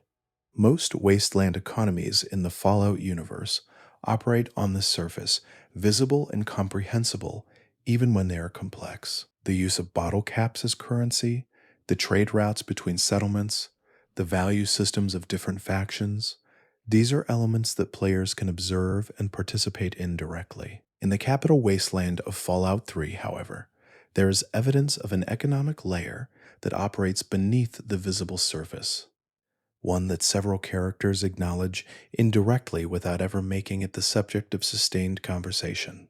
The Underworld, a settlement of ghouls located within the Museum of Natural History in Washington, D.C., serves as one of the key trading hubs in the capital wasteland. Its merchants deal in goods and services. Its inhabitants have complex social networks extending across the wasteland, and its position within a large and defensible pre-war structure gives it a security that many surface settlements lack. The Underworld is well documented in the game's accessible materials. What is less documented is its role as a node in a distribution network that handles goods whose origin and destination are not stated clearly in any accessible record. Merchants in the Underworld occasionally reference suppliers in terms that suggest they are not referring to standard wasteland trading partners. The euphemistic language of their conversation, the arrangement, the quiet route, The standing order is consistent with the language of commerce that does not want to be examined closely. Players who engage these merchants in extended conversation will occasionally receive hints that certain goods come from sources that the merchants are not comfortable naming directly, and that certain buyers take delivery in ways that avoid the main market floors. Rivet City, the aircraft carrier settlement that serves as the capital wasteland's most economically sophisticated location, has its own version of this invisible layer. The market on the ship's hangar deck is openly accessible, but several holotapes and terminal entries scattered through the city's less visited areas reference transactions that went through the public market as cover for exchanges of something else. Information, materials of unusual specification, objects described only as the item or the previous arrangement. The language is the language of people who have learned to be careful, who communicate in a code that works only because both parties already know what is being discussed. What moves through these invisible channels in the capital wasteland, and who moves it, the game does not clarify. The hints are consistent enough to confirm that something moves and that its movement is worth concealing. The economy that players can see and participate in has another economy beside it, operating in the spaces that direct observation does not reach. The mythology of the Great War in the Fallout universe is built largely from the perspectives of vault dwellers and the long-term survivors who establish the settlements and factions that players encounter. The immediate aftermath of the nuclear exchange, the first days, weeks, and months, is documented far less completely because most of the people who lived through it had more immediate concerns than record keeping, and many of them did not survive long enough to leave any record at all. Fragmentary accounts of the first days after the war appear across the series in forms that have clearly survived imperfect preservation. Holotapes with degraded audio, journal pages written in unstable ink on paper that has partially decayed, terminal entries whose dates suggest they were composed in the shock state of immediate aftermath. These accounts share certain qualities. They are specific in ways that suggest genuine memory rather than reconstructive narrative, and they describe a world in the process of becoming something that none of their authors yet understood. One holotape found in Fallout 4, in a location that suggests it has remained in its original resting place since the war itself, carries the voice of a woman who recorded herself in the hours immediately following the detonations. The recording describes what she can see from a vantage point that players can identify as corresponding to an actual location within the game's world. She describes the smoke columns, the changed sky, the quality of the light as the afternoon progressed. She describes people passing below her position and her reasons for not calling to them. Her voice is calm in a way that sounds like shock rather than composure, the flatness of someone who is still processing the magnitude of what has happened and has not yet arrived at the emotional response it deserves. The holotape continues for approximately 12 minutes. The woman does not identify herself. She does not state where she intends to go or what she intends to do. In the final minute of the recording, she describes seeing something on the horizon that she cannot identify. A light source, she says, not consistent with fire, not moving, simply present in a direction she points toward with words. North, slightly east, past what used to be visible from this position. The recording ends. The light she describes has no obvious correlate in the game's landscape, no location or structure that would account for it. She described it.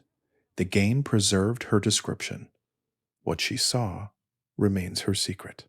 The distinction between feral ghouls and their sentient counterparts is one of the most philosophically significant divides in the Fallout universe. Feral ghouls have lost higher cognitive function.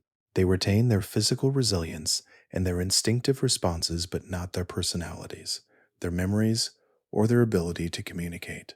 The process by which this happens is attributed in general terms to further radiation damage affecting brain tissue, but the specifics of this process are incompletely understood even by scientists within the game's world. What makes the feral/sentient distinction genuinely mysterious is not the existence of two outcomes, but the question of what determines which outcome occurs in a given individual. Two people exposed to similar radiation dosages over similar periods can produce radically different results, one retaining full cognition, the other losing it entirely. Wasteland researchers who have examined this discrepancy note that there is no reliable predictor in the documented cases. Age at the time of exposure, dosage level, duration, and pre existing health all appear to be factors, but none of them reliably determine the outcome. There are elderly ghouls who retain their minds through exposures that caused younger individuals to go feral. There are individuals who went feral rapidly after what should have been non critical exposure. The most unsettling implication of the feral condition, discussed carefully in dialogue that some players overlook, is whether something remains, not something conscious in the standard sense. Feral ghouls cannot speak, cannot form strategies, cannot express preferences. But several sentient ghouls, in dialogue available in Fallout 3, New Vegas, and Fallout 4, express uncertainty about what the feral state actually involves. Roy Phillips, before his own situation becomes complicated, comments that he does not know whether feral ghouls are simply gone or whether they are still present somewhere inside the behavior that radiation left them with. A character in New Vegas who has observed feral ghouls for extended periods describes behaviors that she characterizes as responses to stimuli that have no obvious significance in pure survival terms. Specific locations, specific sounds, specific objects that suggest something more than instinct guiding them. One character in Fallout 4 who spent significant time studying feralization describes a case in which a feral ghoul, observed over multiple days, consistently returned to a specific pre-war location that would have been familiar to the individual before ghoulification. The return was not resource-driven. There was nothing at the location useful to the ghoul's survival. The character notes that this is not unique in her observations, that she has documented numerous cases of feral ghouls maintaining geographic connections that predate their transformation. Whether this constitutes memory, instinct shaped by memory, or pure coincidence, she does not conclude. She simply notes it, carefully, as something she does not yet understand. Across several Fallout games, players encounter evidence of an organized presence in the wasteland that does not correspond to any identified faction. The evidence is scattered and takes different forms in different games, but it shares common characteristics: sophisticated resource management, intentional concealment, and a pattern of activity that suggests long-term planning by a group that has chosen not to make itself known. The most consistent category of evidence involves supply caches. In multiple locations across multiple games, players find food, water, medical supplies, and equipment stored in containers that are placed with obvious deliberation, in defensible positions, in locations accessible to wasteland travelers in need, with contents calibrated to long-term preservation rather than short-term use. These caches are not affiliated with the followers of the apocalypse, who maintain similar charitable practices, but whose caches carry their own distinctive marking system. The unaffiliated caches have no markings at all, no symbols, no identifying materials, no notes. They simply exist, regularly restocked based on the freshness of their contents, and maintained by whoever placed them. The second category of evidence involves interference in conflicts. Across multiple games, players can discover, if they look carefully, that certain battles that should have been more costly than they were had outcomes that suggest an outside participant. Terminal entries from raider camps describe attackers who appeared and disappeared without being seen clearly. Soldiers from various factions report friendly action that was not authorized by their command structure. In several cases, individuals who should have died from wounds or exposure or dangerous situations report being found and treated in circumstances they cannot account for, waking in a safer location than the one where they fell, with injuries dressed and resources provided. None of this evidence is presented in any game as a formal mystery to solve. There is no quest, no faction reputation, no character who serves as a liaison to the unknown group. The evidence exists in the margins, in careful environmental storytelling, in passing dialogue, in notes the players can read without being directed to them. The group, if it is a group, has apparently chosen a specific form of invisible presence, acting in the world without being known to act, helping without being thanked, intervening without claiming credit. Why they would choose this, and who they are, and how long they have been operating, the wasteland holds these things in the same sealed silence it reserves for all its deepest questions. In Fallout 2, the protagonist is the Chosen One, a descendant of the original Vault 13 Vault Dweller, now living in a tribal village called Arroyo that was founded by that original dweller after the events of the first Fallout. The village exists at the margins of the wasteland, maintaining a precarious existence through hunting, gathering, and the remnants of pre-war knowledge that their founding ancestor brought out of the vault. The Arroyo Elder, the player character's grandmother, serves as the story's starting point. It is she who sends the Chosen One out into the world to find the Garden of Eden creation kit that might save their failing village.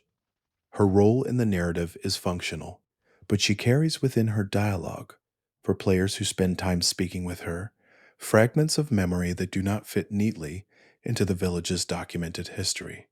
The Elder remembers the period of transition between the Vault Dweller's return and the establishment of Arroyo. She was very young during this period, but her memories are specific and detailed in ways that suggest they were important enough to her to have been preserved carefully across decades. She describes the early days of the village not as a founding myth, but as a practical and difficult reality.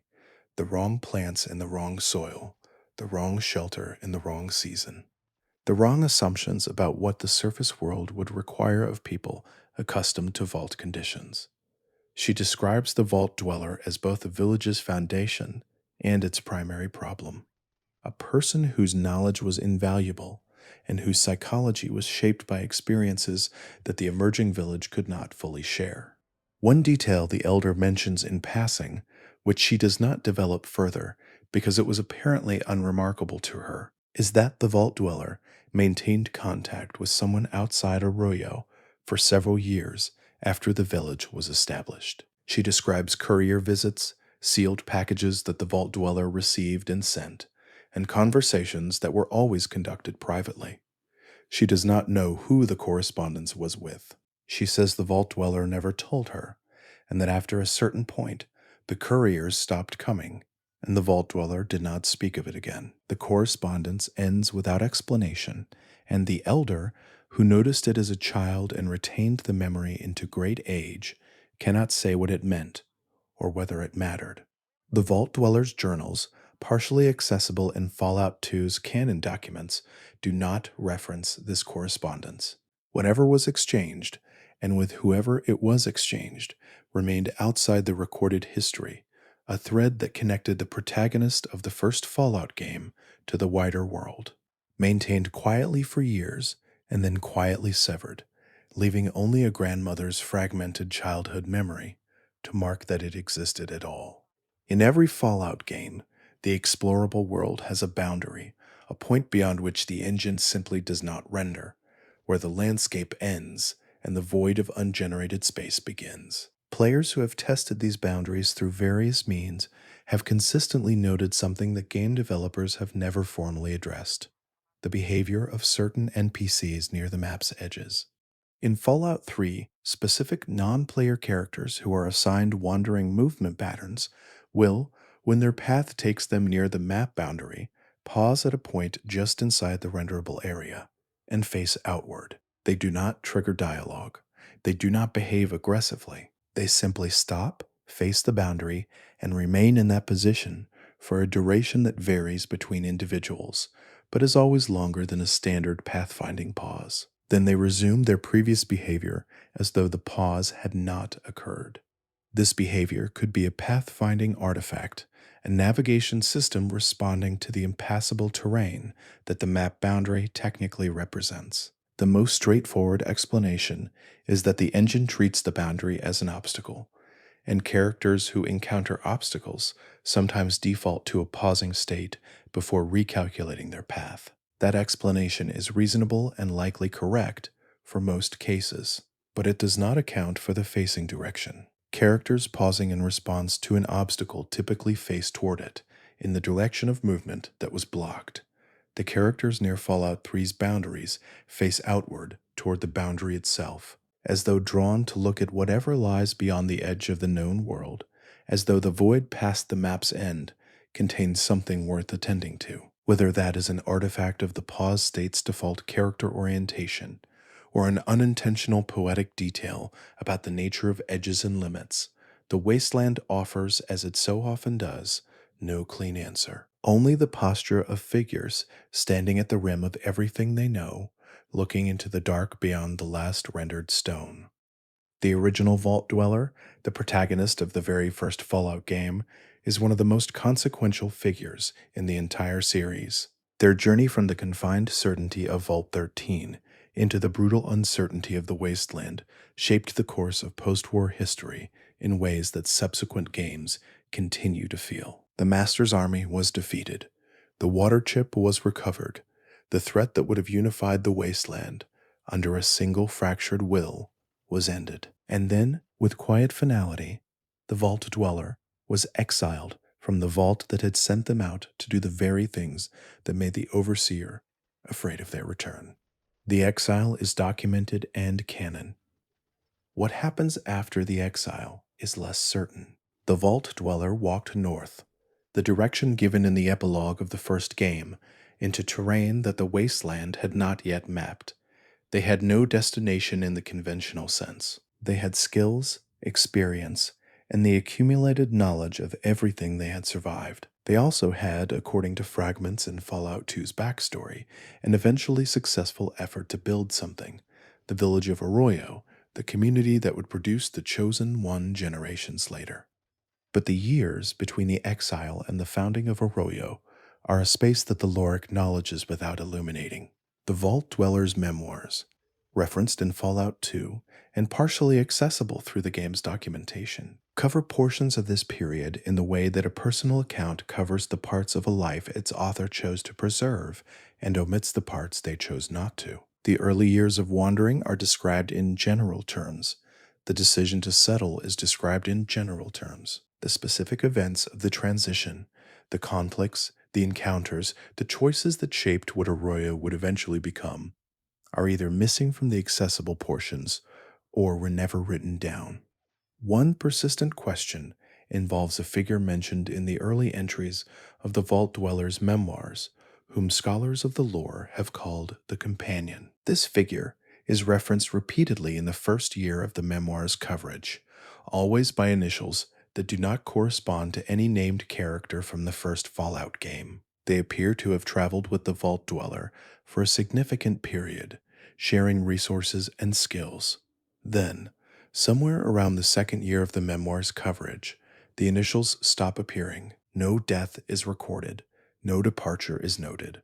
The references simply cease as quietly as they began, leaving the nature of this relationship and its ending entirely unresolved. The later entries of the memoir, written when the Vault Dweller was much older and the community of Arroyo was already established, contain a passage that many readers have interpreted as a reference to this absent companion. The Vault Dweller writes, in the careful language of someone composing something they expect to be read after their death, that some things were not theirs alone to put into words.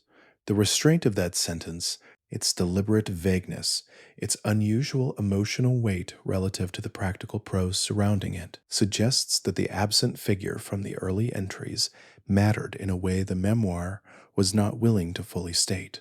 The Brotherhood of Steel is one of the Fallout universe's most thoroughly documented factions. Their history, their ideology, their internal conflicts, and their technological obsessions are mapped across decades of games with considerable detail. Their founding in the days immediately after the Great War their westward origins in California, their expansion and fragmentation into multiple chapters across the country.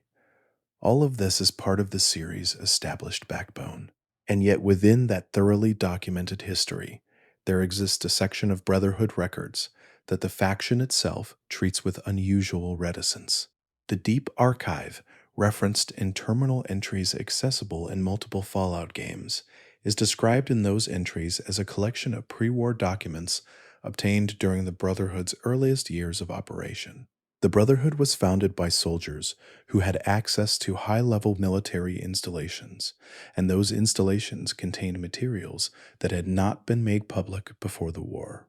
Some of what the founding members brought with them into their new organization was weapons technology, which aligns with the Brotherhood's known focus. But the Deep Archive references categories of material that go beyond weapons specifications. Several terminal entries that mention the Deep Archive describe its contents in ways that suggest it contains information about pre war projects that were not strictly military in nature. One entry, written by a Brotherhood scribe who appears to have had partial access to the archive's index, lists subject categories that include what the entry calls anomalous phenomena documentation, a phrase that, in the Brotherhood's typically precise and technical language, is unusually vague. The entry does not describe the phenomena, it only notes that documentation of them was preserved and classified at the archive's highest access level. The Brotherhood's internal culture around the Deep Archive is consistent with something more than standard information security. Members who inquire about it are not simply denied access. They are, according to accounts from lower-ranking members who spoke to outsiders in various games' dialogue, actively discouraged from expressing curiosity about its existence. This goes beyond classification protocol. Classification protocol restricts access.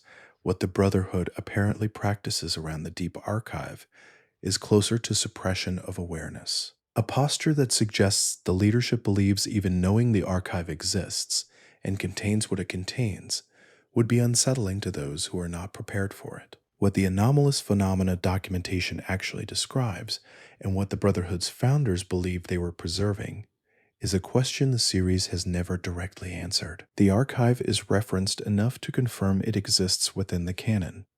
Its contents are withheld with enough consistency to suggest that withholding them is deliberate. In a faction defined by its belief that technology must be controlled and that uncontrolled knowledge leads to destruction, an archive classified above all other materials and its very existence suppressed carries the obvious implication that whatever is in it would challenge the Brotherhood's own framework for understanding what the pre-war world actually was. Water in the Fallout universe is a constant, a resource, a symbol, a recurring source of conflict and hope. The irradiated rivers, the purified water projects, the subterranean aquifers that certain factions control, and certain desperate settlements seek. Water threads through the series as both practical necessity and philosophical weight. But in Fallout 3's capital wasteland, one body of water carries a specific mystery that the game embeds in its environment, with characteristic quiet deliberateness.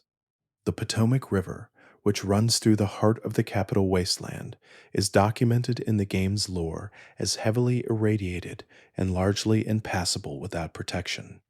Its banks are contested territory. Its waters occasionally conceal things that emerge at unexpected moments. These are standard wasteland details. What is less standard is a section of the Potomac's southern bank where players can find, carved directly into the rock face above the waterline, a set of markings that do not match any other environmental storytelling in the game. The markings are not letters in any known language. They are not drawings in the pictographic tradition of other environmental details found in the games. They are a series of geometric symbols, circles, intersecting lines, and a repeated angular shape that appear approximately 40 times across a stretch of rock that would have been above the waterline even in pre-war conditions. The height at which they are carved requires that whoever made them was either climbing the rock face or working from a platform or boat. This was not a casual inscription. It required effort, tools, and sustained presence in a location that would have been difficult to occupy safely. No NPC in the capital wasteland acknowledges the markings. No terminal, holotape, or readable note references them. They are visible to players who move along the river's southern bank at the right angle, which is an unusual camera position for gameplay purposes. A player moving through the area on any standard route would not see them. Only someone who specifically chose to look at the rock face from a position that serves no navigational purpose would notice them at all. The symbols have been analyzed extensively by the Fallout community, compared against in-game writing systems, pre-war symbols referenced in loading screens, and the iconography associated with every known faction. None of these comparisons have produced a match. The symbols of the Potomac rock face are either entirely original to whoever carved them, which implies a person or group with their own symbolic vocabulary operating in the capital wasteland, or they reference something that exists in the game's world but has not been made accessible to players. Either possibility implies a depth of world building that exceeds what the game made available for players to understand. Nick Valentine, the synth detective introduced in Fallout 4, is one of the series' most beloved characters, in part because his personal mystery is genuinely moving. Nick is a Generation 2 synth, older technology, visibly mechanical, nothing like the Generation 3 synths who pass undetected among human populations. His appearance cannot be mistaken, and yet Nick carries within him the complete memories of a pre-war human detective of the same name, a man who died before the bombs fell, whose consciousness, or the record of it, was somehow incorporated into the synth who walks the Commonwealth 2 centuries later. The mystery of how this happened is raised by the game and answered only partially. The pre-war Nick Valentine was involved in an investigation that brought him into contact with a crime boss named Eddie Winter, and his testimony was prepared as evidence in a prosecution that the war cut short. At some point between the living Nick Valentine's disappearance and the post-war period, his memories were transferred into the Institute's experimental memory framework and then into the synth body that eventually escaped to the Commonwealth. This much is reconstructible from the quest that traces Nick's backstory. What is not reconstructible is the who and why of the original memory transfer. The Institute's technology for accurately transferring human memory into synthetic systems was, by the time of Fallout 4, associated with Generation 3 synths, a capability that had been developed over decades and refined to the point of producing fully functional synthetic humans. The memories inside Nick Valentine were incorporated into a Generation 2 synth, which is an older and less capable platform. This suggests that the memory transfer happened earlier in the Institute's development timeline, before the technology was fully mature, which raises the question of what the Institute was doing experimenting with memory transfer into primitive synthetic platforms before they had the capability to do it well. The quality of Nick's memories supports this. He has the pre-war detective's experiences intact, including emotional content and personality, not just data, but the felt sense of a life lived. This level of fidelity in the transfer is significantly beyond what the Institute's Generation 2 platform should have been capable of accommodating. The synth was not designed to carry a full human psychological record. The fact that it does, and that Nick's identity survived the implantation intact, suggests that either the original transfer was more successful than it had any right to be, or that whoever performed it had capabilities the historical record of the Institute's development does not account for. Nick himself cannot answer these questions. His earliest memories as a synthetic being begin after the point at which the transfer would have occurred, which means he has no recollection of the transfer itself. He knows what was put into him.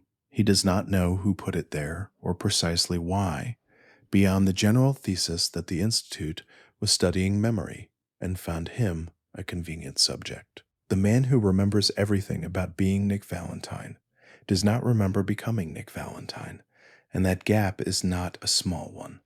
Portions of the Commonwealth in Fallout 4 are flooded, low-lying areas where the terrain, the decades of rain, and the collapse of pre-war drainage infrastructure have combined to leave stretches of the landscape partially submerged. These areas receive relatively little gameplay attention.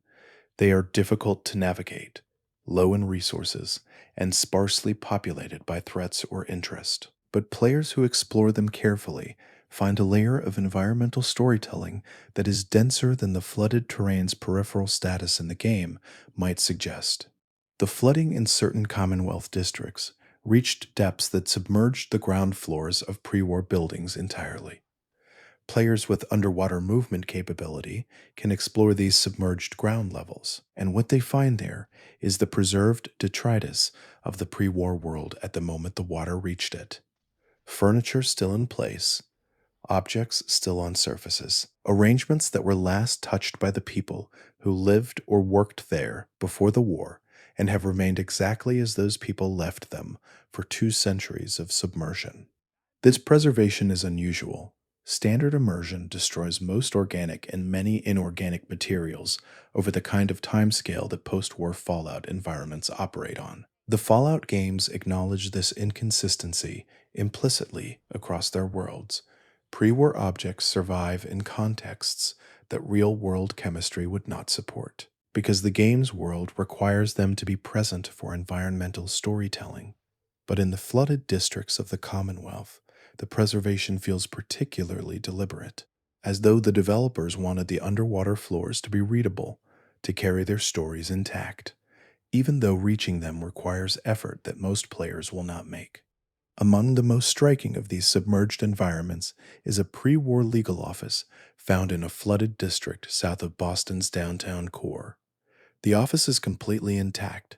Desks still hold their document trays, filing cabinets stand in their original positions, and the art on the walls has survived the centuries in a condition that implies either deliberate preservation or very specific chemical conditions in the floodwater. Among the documents that players can read in this office is a partially legible case file that references a property dispute involving a parcel of land whose described location corresponds to the area now occupied by the Institute's underground complex. The case file's date precedes the Institute's known establishment. The property dispute it references involves a deep excavation permit that was contested by a neighboring landowner. The grounds for the contest, in the portions of the file that remain legible, include concerns about the nature of the excavation, its unusual depth, its sealed methodology, and the contractor's refusal to submit to standard building code inspections. The owner of the excavation project is identified by a corporate name that does not appear in any other accessible pre-war document. The case was unresolved at the time the bombs fell. The submerged office holds the last known record of it, 200 years underwater, waiting for a player with the patience to find it and the attention to read what it says. In the Fallout universe, the robots and automated systems left running from the pre-war period are simultaneously the most reliable and the most opaque witnesses to everything that happened. They were operational before the war, operational during the war, and operational after it.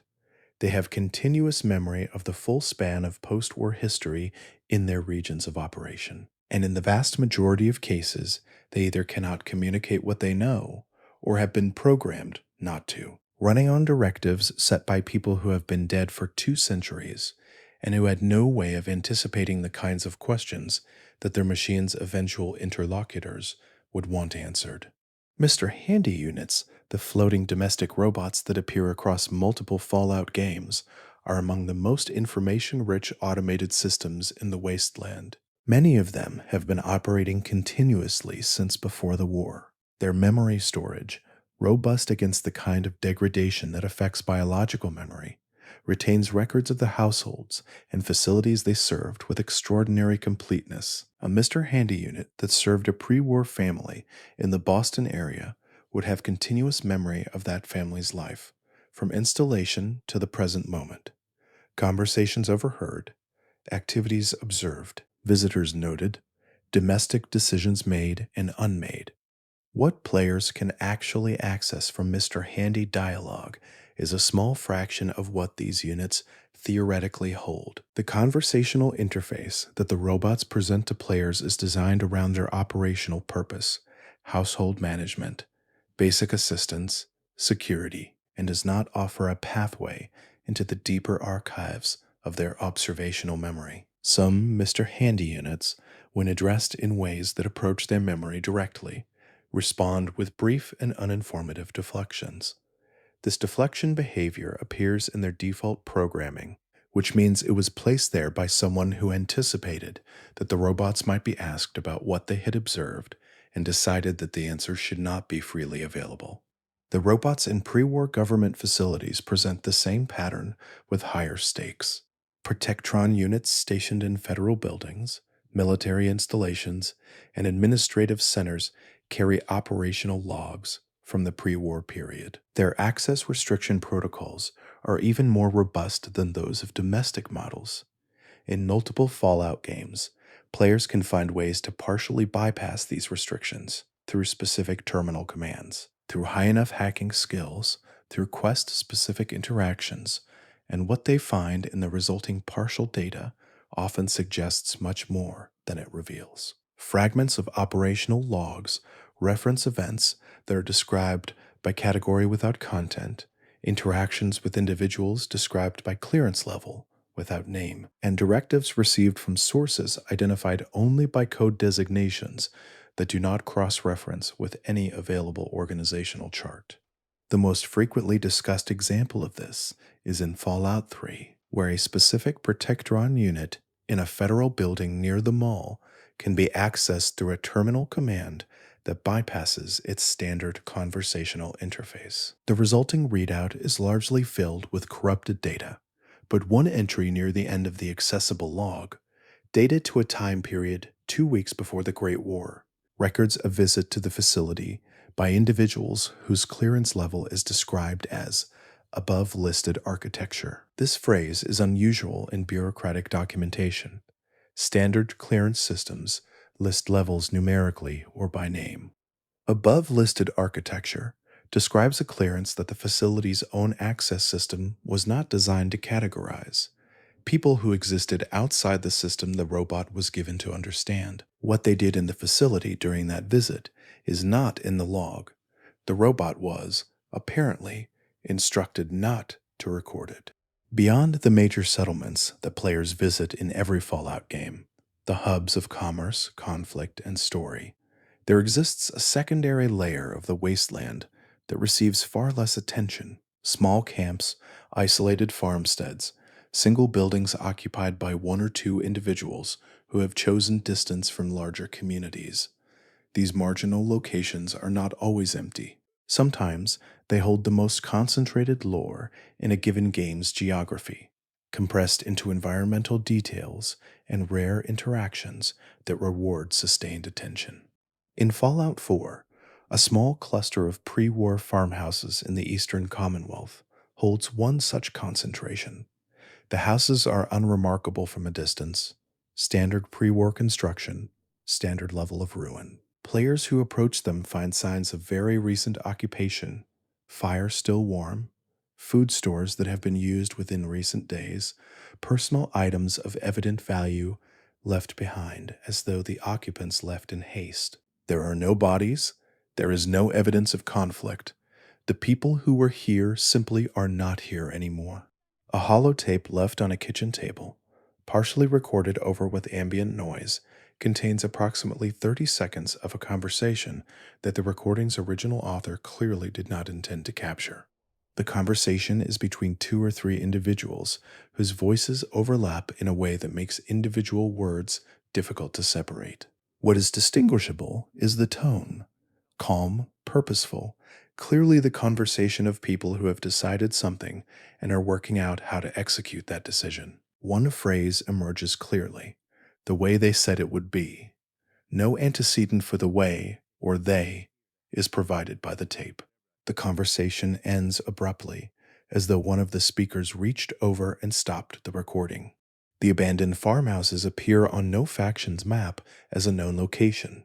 No NPC elsewhere in the game directs players to them. They are simply there, with their warm fires and their recent supplies, and their partial recording of a resolved decision that the tape will not fully share. The question of who was there, where they went, and what they decided according to the way they said it would be, sits in the farmhouse kitchen alongside the cooling embers and waits for someone to ask it. In the memory lounges of Pudneighbor and Fallout 4, Dr. Amari operates a service that allows clients to re-experience their own memories in immersive detail, a technology that plays a significant role in the game's main quest, but whose implications extend well beyond the plot function it serves. The memory technology itself raises questions that the game touches on without developing fully. The process involves connecting a person's neural interface to a playback system that reconstructs memory experiences with high fidelity. The reconstruction is not perfect.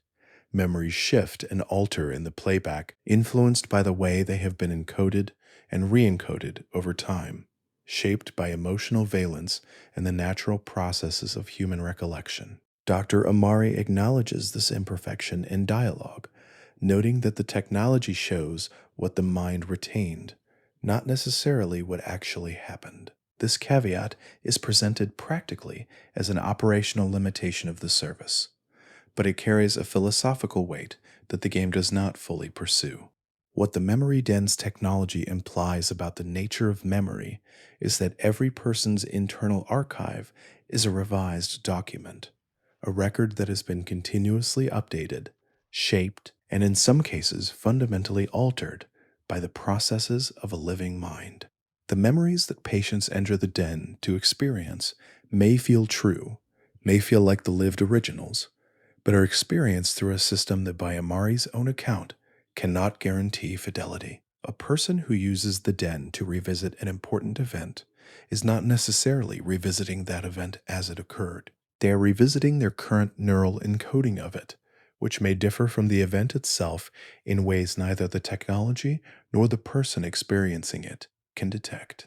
This limitation has obvious implications for the quest content that centers on the memory den, but it has quieter implications for the broader category of memory, as evidence in the Fallout universe. Characters throughout the series base significant decisions on their recollections of past events.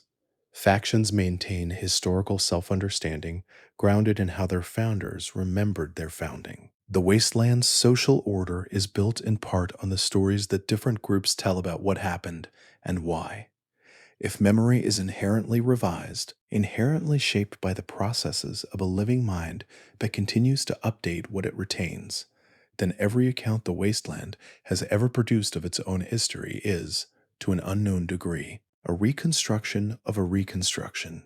The truth, in the capital letter sense, may not be accessible to anyone, including the people who were there. Dr. Amari knows this. She operates her technology with full awareness of its limitations.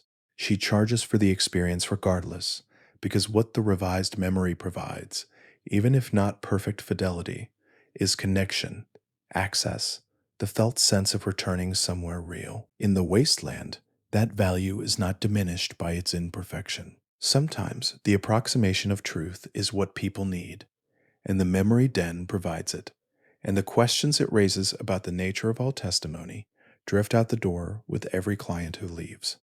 In Zion Canyon, the setting of Fallout New Vegas's Honest Hearts expansion, Randall Dean Clark, the survivalist, left behind not only his holotapes and journals, but a physical legacy. Caches of supplies scattered throughout the canyon, maintained and replenished over decades of his long survival, positioned to help the tribal people who moved through the territory. These caches are practical objects in gameplay terms, but within the lore, they represent something more deliberate than simple supply storage.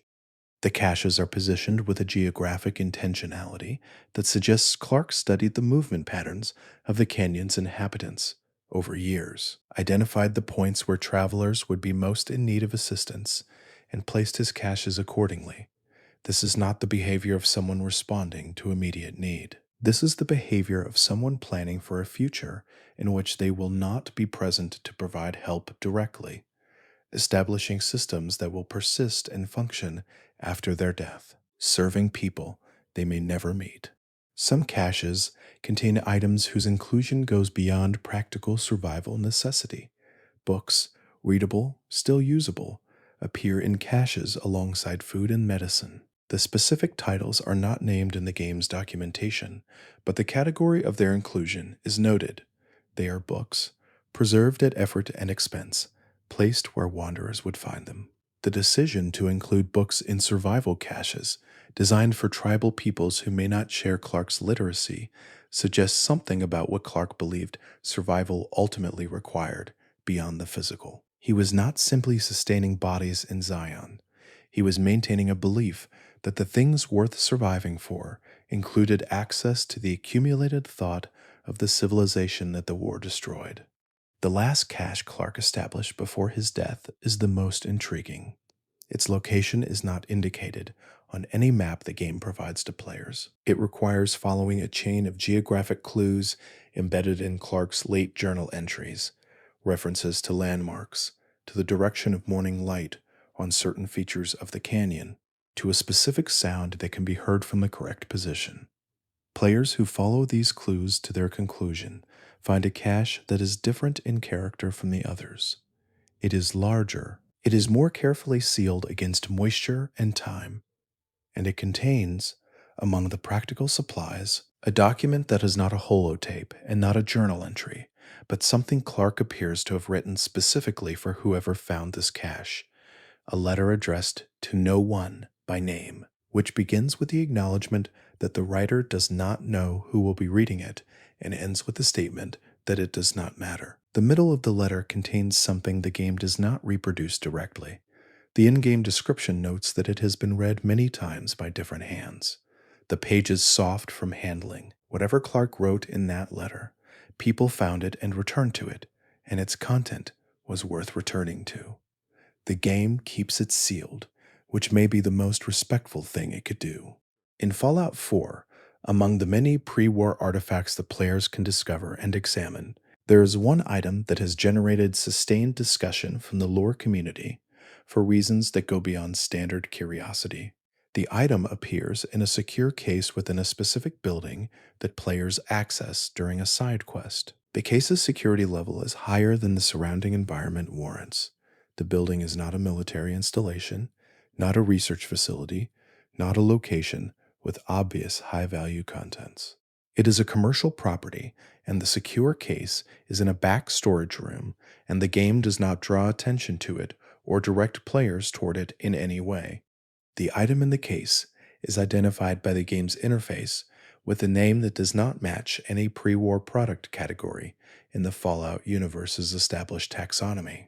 The name is a designation rather than a product name, a combination of letters and numbers that follows a formatting convention used in government technical specifications. The item itself, physically, resembles a sealed cylinder of standard dimensions, with no visible markings or interfaces. Its weight, registered by the game's inventory system, is significantly lower than an object of its dimensions and apparent material composition should be. The discrepancy is not large enough to be immediately noticeable, but players who check inventory weights systematically will find it.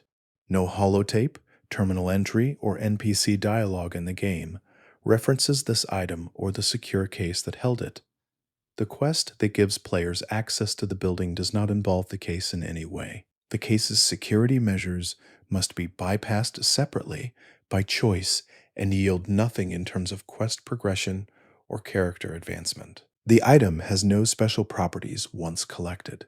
It functions as a standard miscellaneous item, usable as junk in crafting. Its only unusual characteristic, beyond the designation name and the weight discrepancy, is that it cannot be dropped once placed in the player's inventory, not stored, not traded, not placed in a workshop container. The only way to remove it from the player's possession once picked up is a specific game menu function that should not affect non-quest items in the same way it affects this one. Developers of Fallout 4 have never addressed this object in any interview or commentary accessible to researchers. Community investigation has confirmed that the item uses a unique asset file rather than a reskinned version of any standard junk item. Someone made this specific object and placed it in this specific location with specific behavioral properties, and then did not explain it. The Fallout universe contains many things that were placed without explanation. This one has the additional quality of behaving differently from everything around it, as though the rules that govern the wasteland applied to it only partially, and something else governed the rest. The role of Vault Overseer in the Fallout universe is by design and institutional tradition a position of near absolute authority within a closed system. The Overseer controlled information flow, resource allocation, community structure, and the Vault's relationship to whatever lay outside its sealed door. In the Vault experiments designed by Vault Tech, the Overseer was often a knowing participant, a person aware of the experiment's true nature, tasked with maintaining it according to specifications that prioritized the data being generated over the well-being of the community generating it. This made the Overseer one of the most morally complex figures in the Vault system, and the series has explored that complexity across multiple games.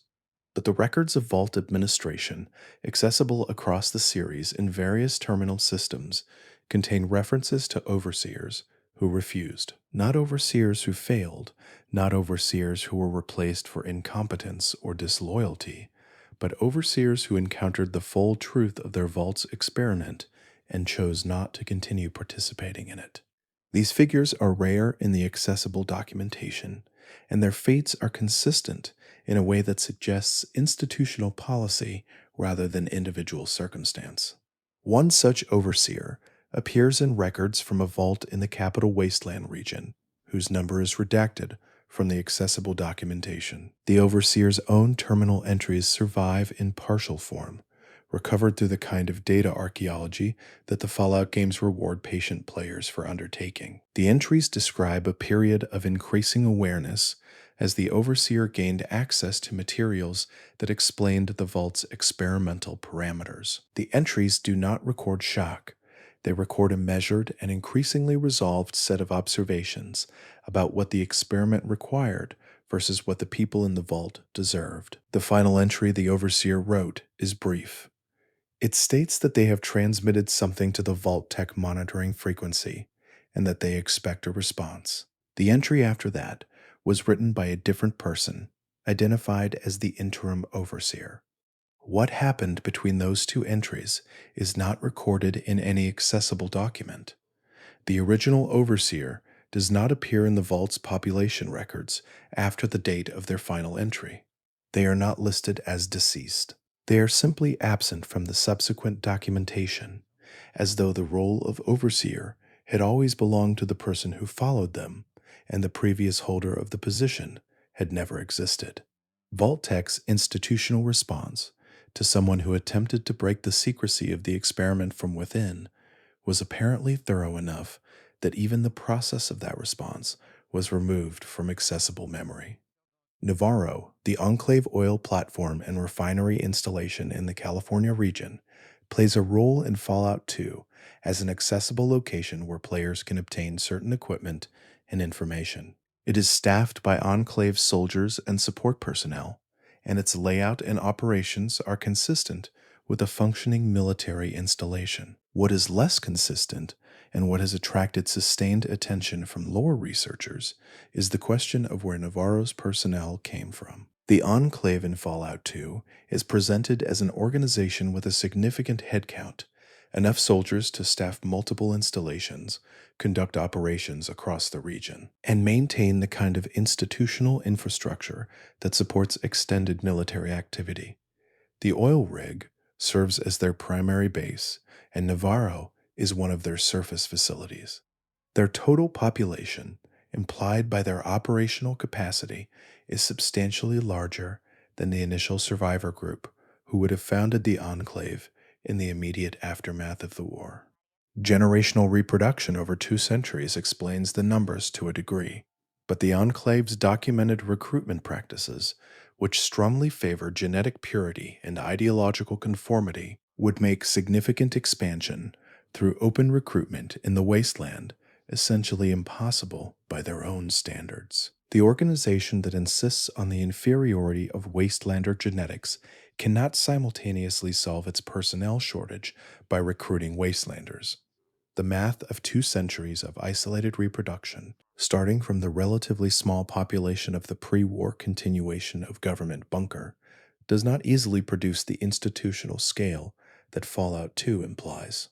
This question of personnel origin has occasionally led researchers to the possibility that the Enclave maintained contact with, or absorbed personnel from, other, isolated pre-war survival communities whose existence is not documented in accessible lore, communities that kept quiet, that shared the Enclave's ideological framework without being formally affiliated, that contributed to the organization's numbers without their contribution being recorded in the documents that players can access. If such communities existed, they left no visible trace in the wasteland's accessible history, which is either evidence that they did not exist, or evidence that the erasure of their trace was as thorough as the Enclave's erasure of the Overseer, who tried to break their secrets from within. In Fallout 4's underwater environments, accessible through various methods across the game's coastal geography, there are details that reward the rare player who chooses to explore beneath the surface at length. The Commonwealth's coastal waters are not benign. They carry radiation, they contain threats, and the visibility is poor enough that standard navigation is difficult. The players who explore these environments tend to be people who have already seen the surface world thoroughly and are looking for something that the surface does not offer. Some of what they find is practical: sunken pre-war vessels with accessible cargo, submerged locations that yield crafting materials, environmental detail consistent with the standard high quality of Fallout 4's world building. But in one specific underwater location, in a depth that requires sustained effort to reach, there is something that does not fit the categories of practical or standard. The location is a stretch of ocean floor that shows evidence of pre-war construction: foundations, structural members, the remains of what appears to have been a facility of significant size. The construction style is inconsistent with any identified pre-war architectural tradition in the game. It does not match military construction, civilian infrastructure, or academic architecture. The materials used are not the standard concrete and steel of pre-war building. They are something else, something whose surface texture the game renders with an unusually specific visual signature that does not match any other surface in the game's asset library. At the center of these foundations, there is a light source, not a pre-war lamp, not a bioluminescent organism, not a radiation glow.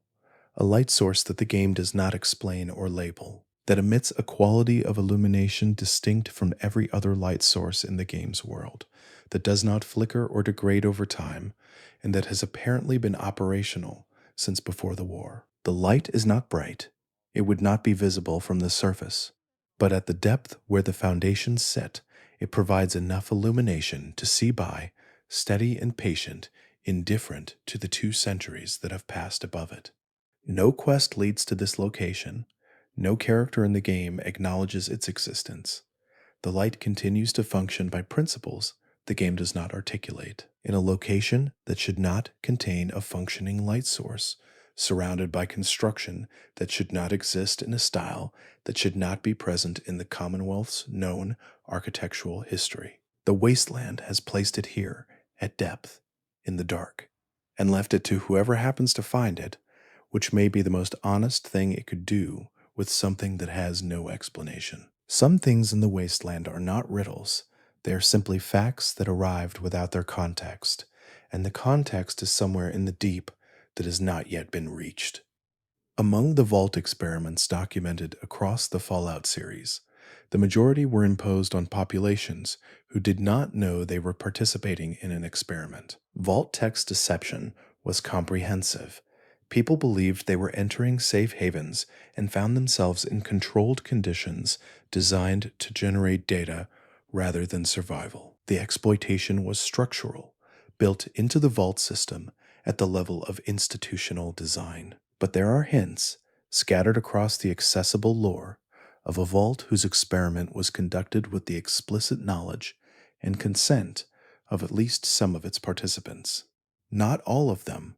The experiment required that a portion of the population be unaware of it, but a core group of founding residents were, according to fragmentary evidence, briefed on the vault's true purpose before they entered and chose to enter anyway.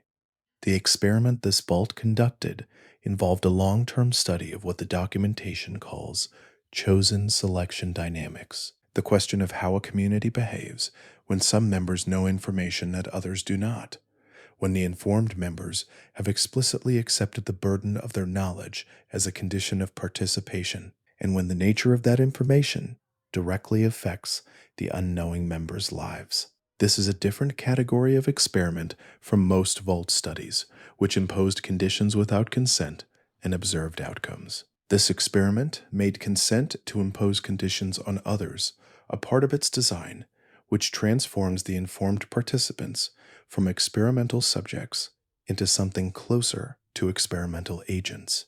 The records of this vault, which are notably more complete than the records of most vaults, suggesting the informed participants maintained better documentation, describe a community that functioned cohesively for longer than most vault communities did, with lower levels of internal conflict, higher levels of cooperative behavior, and a general quality of life that the researchers' assessment called unexpectedly positive. The experiment's ultimate outcome was not catastrophic. The vault opened on schedule. Some of its population entered the wasteland. Some stayed. What makes these records unsettling is not the relative success of the experiment, but what the success implies. The vault in which some people knew the truth and chose to remain silent about it for the benefit of the community's stability worked better than the vaults in which everyone was deceived equally. If the Vault Tech experiment produced a result that could be read as evidence in favor of benevolent concealment, of a class of people who hold difficult truths and protect others from them by choice, then the institutional conclusions that could be drawn from that result would be available to whoever reads the records. In the post-war world, those readers would include every faction building a new society on the ruins of the old one. The experiment that worked by keeping secrets, preserved in a vault's meticulous documentation, is itself a secret of a particular kind, a blueprint for a form of governance that no wasteland document openly advocates for, but that several wasteland factions practice. Courier 6 in Fallout New Vegas is defined by a single job that went wrong: the delivery of the platinum chip to New Vegas that ends with a bullet and a shallow grave in the Mojave Desert. The game's narrative builds entirely from this near death and the chain of consequences that follows when the courier survives to find out what was delivered, to whom, and why it mattered enough for someone to arrange their death over it. But the courier's history before that delivery is a space the game keeps deliberately open. Courier 6 had a life before the Mojave Wasteland job, a professional history with the Mojave Express that included numerous deliveries in the years before the Platinum Chip assignment. The game offers hints of this history in dialogue, in the courier's stash add-on content that implies prior ownership of specific equipment, and in the reactions of certain characters who recognize the courier by reputation before the game's events established that reputation. The Long Road section of Honest Hearts expands this background significantly, revealing that the courier had a prior history in the Divide that connects them to events of genuine regional consequence. But the courier's full record with the Mojave Express, the specific deliveries, the specific encounters, and decisions that preceded the Platinum Chip job remains entirely unwritten within the game's accessible content. The courier is a character defined by their most recent job and by whatever the player makes of them going forward, and the years of deliveries before that job exist as a blank that the game's dialogue occasionally gestures toward without filling. One character in Fallout New Vegas, encountered relatively late in the game's geography, makes a reference to a delivery they received from the Mojave Express approximately 3 years before the game's present. The description of the delivery, its nature, its size, and the circumstances of its arrival does not match anything the Mojave Express's established operations would have generated. The character describes the delivery agent as the one they always sent for things that needed to arrive. This phrasing, with its implication that the courier was known within the Express as a specialist for certain categories of delivery, suggests a professional identity that goes beyond standard courier work. What things that needed to arrive means in the Mojave's economic and political context, who commissioned such deliveries, what they contained, and what consequences they produced. These are questions that the wasteland's lore permits without pursuing. The courier who nearly died delivering a platinum chip had a history of deliveries that mattered in ways the game's narrative does not illuminate. That history exists, implied and dark, in the space between every conversation the player has with someone who already knew who the courier was before the bullet in the Good Springs Cemetery changed everything. In Fallout 4, the synths of the Institute are established as biologically and psychologically complete human beings, indistinguishable internally as well as externally from their naturally born counterparts. Their emotions are genuine, their relationships are real. Their dreams, the question of whether they dream, is one the game raises without answering. But the biological similarity to human neurological function implies it as a possibility. Would, if they occurred, be indistinguishable from human dreams in their content and their felt experience.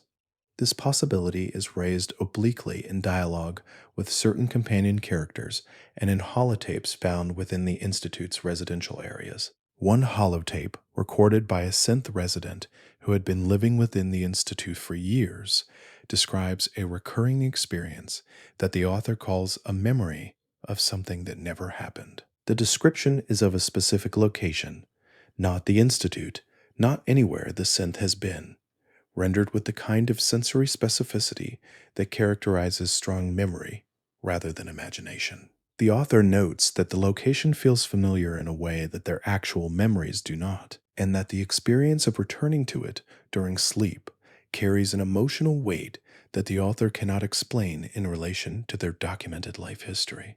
The Institute's researchers, in the few documents that address synth psychology, categorize this kind of experience as a known artifact of the memory implantation process. When synthetic memories are constructed to give Generation 3 synths their false histories, the construction process sometimes produces what the researchers call resonance, images, sensations, and experiences that emerge from the unconscious processing of implanted material in ways that the implantation itself did not intend. These resonances are not false memories in the standard sense. They are not constructed experiences. They are the mind's own production, emerging from the raw material of implantation and shaped by something that is entirely the synth's own. What the researcher's clinical categorization does not address is the implication that synths are processing their experiences in sleep or in mental quiet, that this processing produces original material rather than simply replaying stored data, and that the original material carries emotional significance to the mind that generated it. This is a description of an interior life. Whether the Fallout universe is willing to call it that, whether the Institute's researchers are willing to call it that, whether any of the factions arguing about synth personhood have chosen to examine it, the lore offers the evidence and leaves the conclusion to whoever is paying attention. There is a moment in nearly every Fallout game when the player has done everything there is to do, and the wasteland simply continues to exist around them. The quests are finished. The conflicts are resolved, or abandoned, or still simmering at a level that no single action will change. The settlements persist, the radio plays, the sun moves across the ruined skyline, and the shadows of broken buildings stretch across the rubble. And somewhere a rad scorpion is doing what rad scorpions do, and somewhere a Brahmin is grazing on whatever the wasteland has managed to grow, and somewhere a wastelander is making the particular kind of peace that people make with circumstances they cannot alter. This is the Fallout universe at rest. Not silent, the wasteland is never truly silent, but settled into its own rhythm, the rhythm of a world that has had 200 years to find its habits. The mysteries that persist at this stage of a player's experience are the ones that have always been most interesting, the ones that the game's systems were not built to solve, the ones that live in the texture of the world rather than in its quests, the ones that require a different kind of attention than combat skill or dialogue choice. The Fallout universe rewards the player who stops at the edge of a cliff and looks at the irradiated horizon without any goal beyond looking. It rewards the player who finds an old note in a forgotten building and reads it slowly rather than scanning it for quest information. It rewards the player who notices the carved names and does not move on immediately, who listens to the radio signal that goes nowhere, who stands at the edge of the map and watches the character who has paused to face the dark beyond the boundary. These are mysteries in the truest sense, not puzzles with hidden solutions, but openings in the world's surface through which something older and stranger than any quest can reach. The Wasteland was built by people who cared about the difference between a world that feels inhabited and a world that feels merely populated. The mysteries are how they made that distinction felt. They are the evidence that the world contains more than was explained, more than was shown, more than was ever intended to be fully understood. They are the darkness at the bottom of the question, where the most interesting things live. The Fallout universe is, at its deepest level, a meditation on the persistence of human patterns, the way that people, given the opportunity to rebuild after catastrophe, tend to rebuild the same structures, the same hierarchies, the same dynamics that led to the catastrophe in the first place.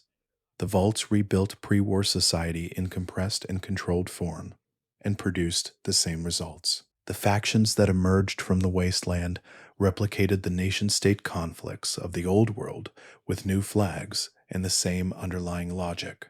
The Institute built the ability to create human life and immediately confronted the same ethical failures that characterized every previous use of unprecedented power. The mysteries of Fallout are not accidental. They are not simply gaps in the lore that developers did not fill. They are, at least in part, a structural choice, a decision to leave certain things unresolved because the questions they raise are more honest than any answer would be. Who was the mysterious stranger? What is the Dunwich building? Who founded the railroad? The answers, if they existed, would close the spaces that currently hold something important. The feeling of a world with more history than can ever be fully known, more depth than any map can capture, more people who lived and struggled and believed things and disappeared than any record can contain. Every mystery in the Fallout universe is, in this sense, a miniature version of the war itself. Something happened. Something was lost. The evidence that remains is fragmentary, filtered through time and damage and the bias of whoever preserved it. The task of understanding is never complete. The most honest thing the wasteland can say about itself is not an answer, but the acknowledgement that questions persist, and that their persistence is what makes a ruined world feel, against all reasonable expectation, inhabited. And so the night settles over the wasteland, as it has for every night since the war. The ruins cool in the darkness. The radio signals drift on frequencies that no longer have anyone to receive them. The vaults hold their secrets in sealed rooms.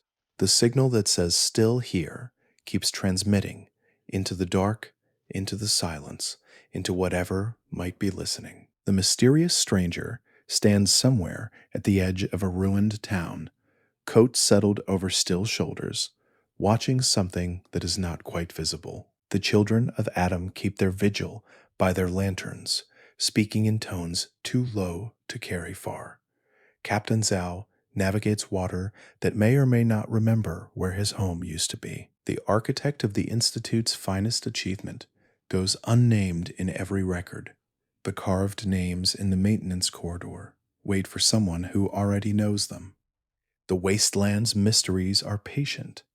They have been patient for 200 years, and they will remain patient for longer than any wanderer's lifetime. They do not demand to be solved. They only ask to be held with the same quiet attention that the night deserves, a slow acknowledgement that the world contains more than it reveals, and that the unanswered question, turned gently in the mind, is its own kind of rest. The ruins are quiet now. The stars above the Commonwealth, above the Mojave, above the capital wasteland, above every irradiated horizon that the Fallout universe contains, are the same stars that witnessed the world before the war. They do not carry answers, but they carry continuity. The sky that was there before is still thereafter, unchanged by everything that happened beneath it, patient as any mystery, steady as any night. Let the questions rest with you tonight. Let the unsolved things settle like dust in a sunbeam, like radiation rippling through still water, like a distant signal on a loop. The wasteland does not require you to understand everything.